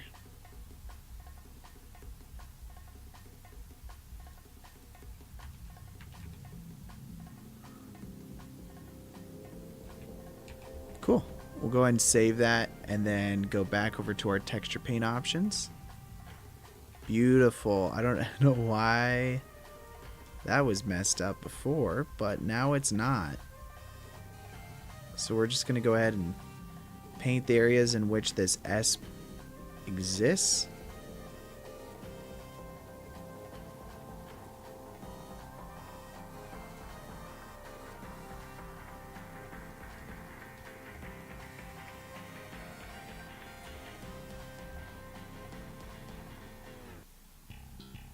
That's cool. And then we'll do it the same on the other side.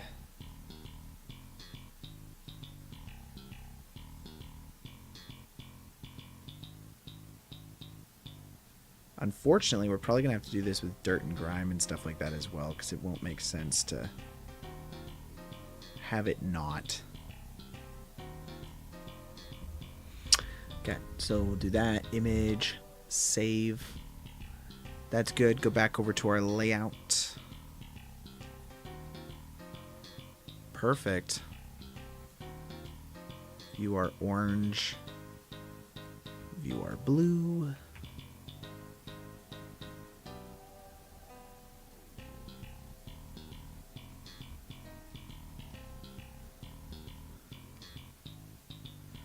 That looks so much better. Now we're just going to need to add in some dirt and grime.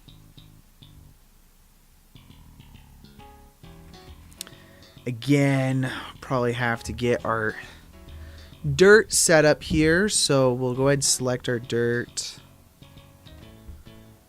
And then we'll select this whole normals thing. With that. And then the actual principled BSDF for it, as well as the mix shader. Go back over here, and then this is our paint setup. So we'll just go ahead and do that, and then plug this all the way in up here. So that goes to there, and then that goes to there. We'll create a new image texture, which gets plugged into the FAC, and then this one's going to be called Orange Dirt. New image. Let's go view it. Save it. And now we're going to go back to our texture paint.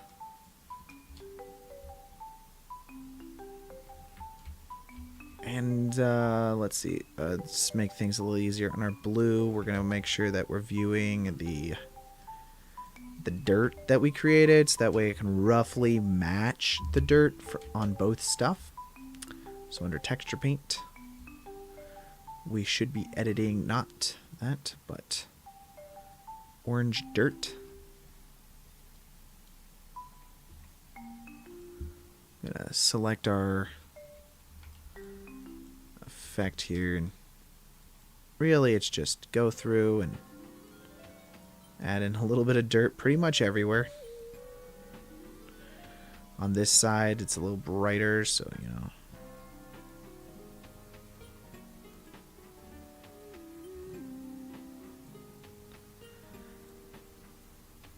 Luckily, it's not a lot of matching as much as it was with the $sign where it had to be like perfect. This is pretty much dirt is everywhere over this text, so it's a little bit easier. So we'll hit image, save, and then go back over to our layout options. And that's our dirt that's already plugged into our FAC. So if we view that as well as our final mix shader for this guy, everything should already line up for us.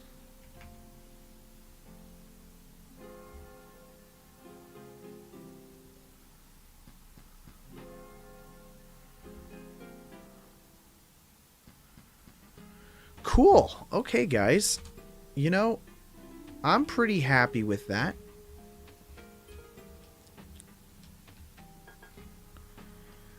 I'm pretty happy. Let's go to area light. We're just going to keep adjusting some of this, I think.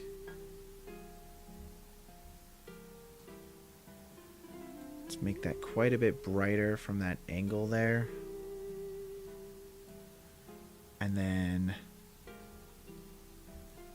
I'm gonna just make sure that this goes with the camera.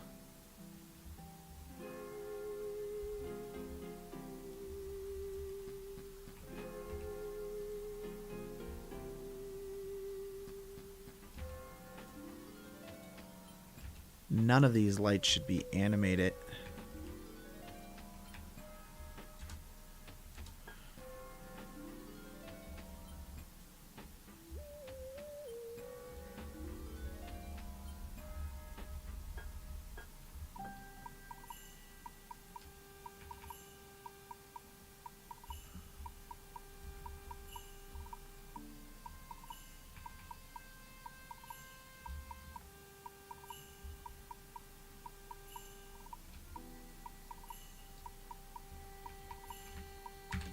What do you guys think? How does that look?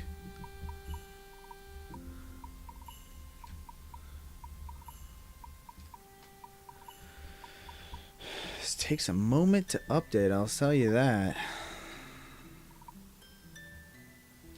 And we're gonna have to fix, you know, a decent amount of like roto issues or edge issues, because there's certain parts of this that's gonna be going in front of other parts, but I think we can do a lot of that over inside of comp once this is rendered out.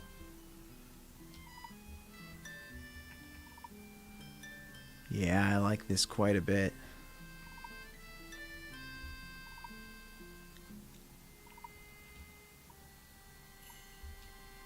It's pretty high quality, guys. You know what? We need some paint on this black bar. That's what's missing here. I almost missed it. Almost missed it, but I didn't. Okay. Same thing as before with the white paint. Alright, so we're going to select our principal BSDF thing. I'm going to select this guy. Looks good. Mix shader. Let's go to our black bar now. And paste this down here. And we're going to plug this material output in to the top of this shader. And this will be what we're going to be using. But I'm going to create a new image texture for this. New. And we'll call this black bar paint. Plug that into the FAC. And then we're going to view this guy.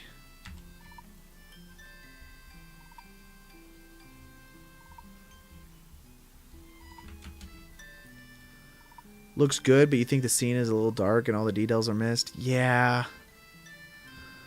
Might cheat it by brightening it up, but you know, it's one of those things. We create VFX to service the story, not to show off VFX. That's an important thing to know. Let's actually, before we do this, we want to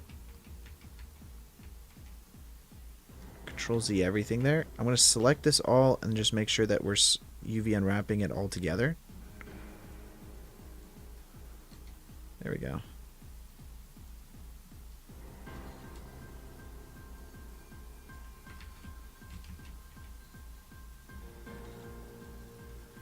Just kind of paint over all of it.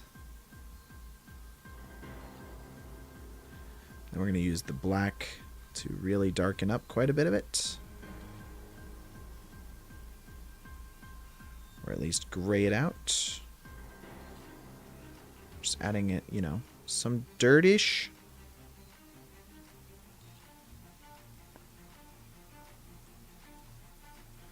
I think sometimes with visual effects you want your stuff to be, you know, really viewed and you want people to see it, but sometimes I think the best VFX is stuff that like you don't even see. Not that that's for this case because obviously it's a robot head, but you know, we'll see. We might be able to do some cheating with this. Okay, so he's got like these teeth marks at the bottom here, so let's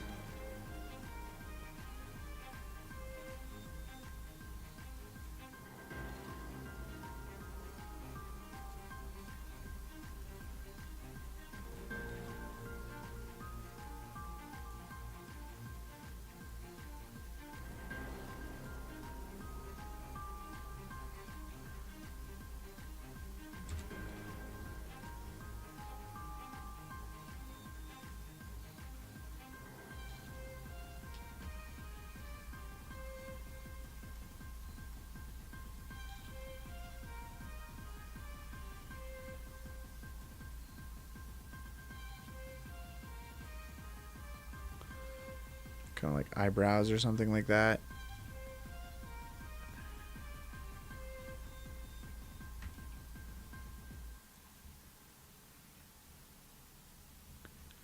Do image, save.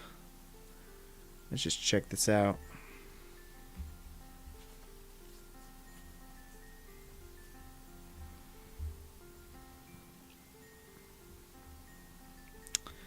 Okay, how does that look?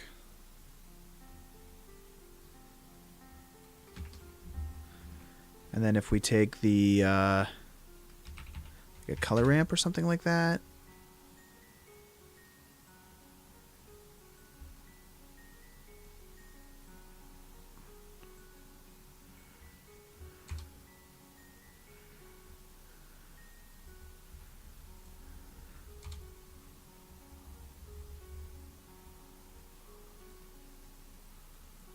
How does that look?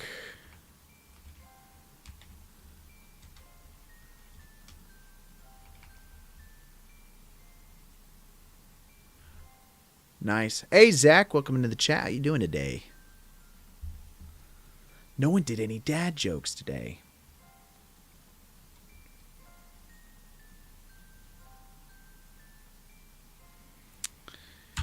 Yeah. It's working pretty nice. I like that.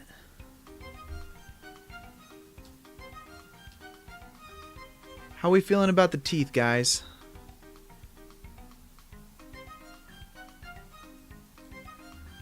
Let's do...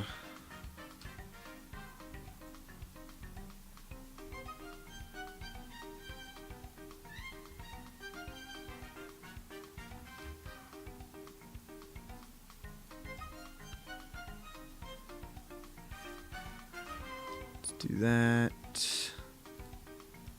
Save that. Let's go back over here into our layout.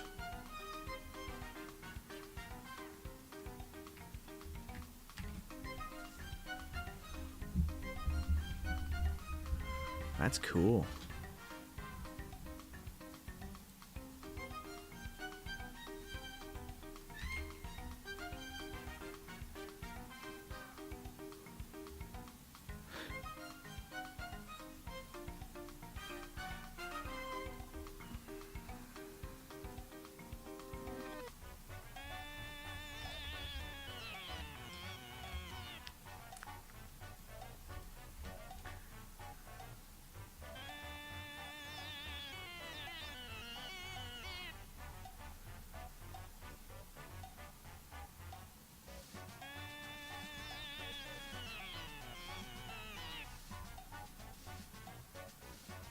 Interesting.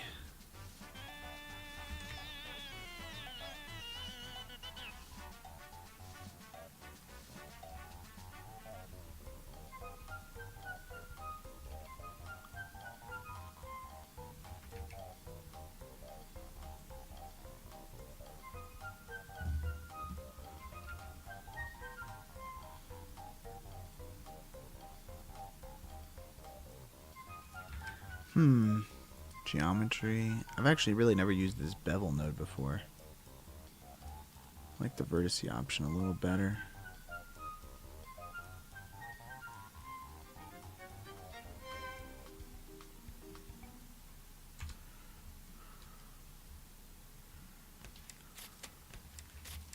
I think that works really nicely. It's a little extra detail.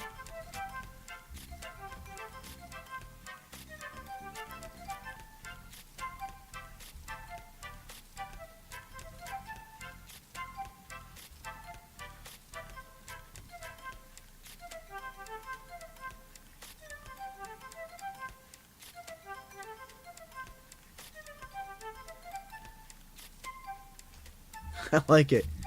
I like it, guys. I like it. Man.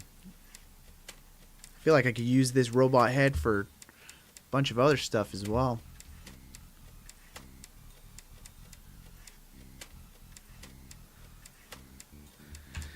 Okay. I'm thinking this is getting there, guys. I think we're concluding it. That's the nodes for this head. Woo!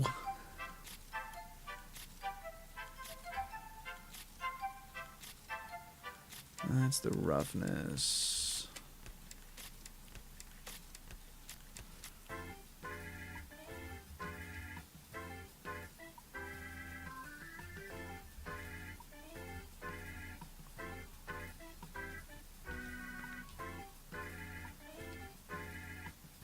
Make a robot head explosion for another stream. Not a bad idea.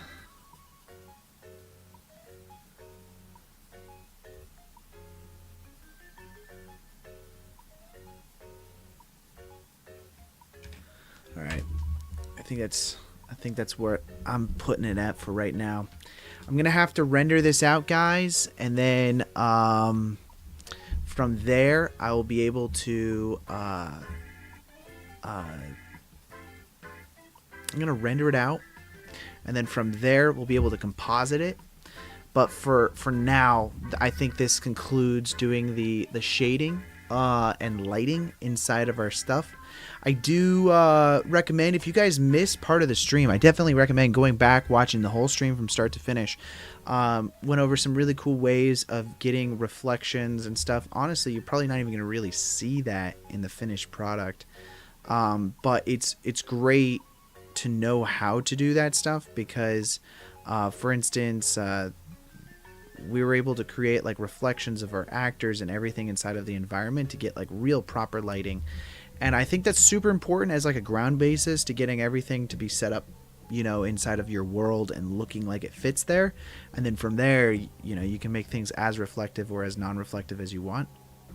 For us, we just worked with these kind of like two spheres, really just setting it up so that way we could, you know, see everything a little better. And yeah, so I definitely recommend doing that.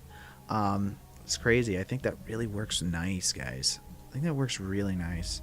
Once this is all rendered out and everything, of course, we used After Effects for creating the actual eyeballs, as well as, should I save this? Yeah, I'll save this project. I'll upload everything. So, I'm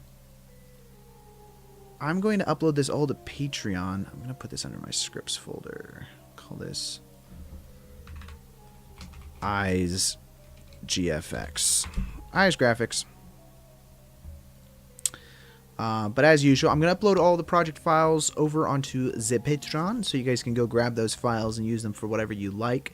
I will render this out this week, and then next Sunday, we will be back to finish off this stream. We're going to be compositing this over inside of Nuke. I think that's all we've got left to do on this shot, is really just render it out, composite it inside of Nuke. Really excited to finish this guy up. This is looking really cool.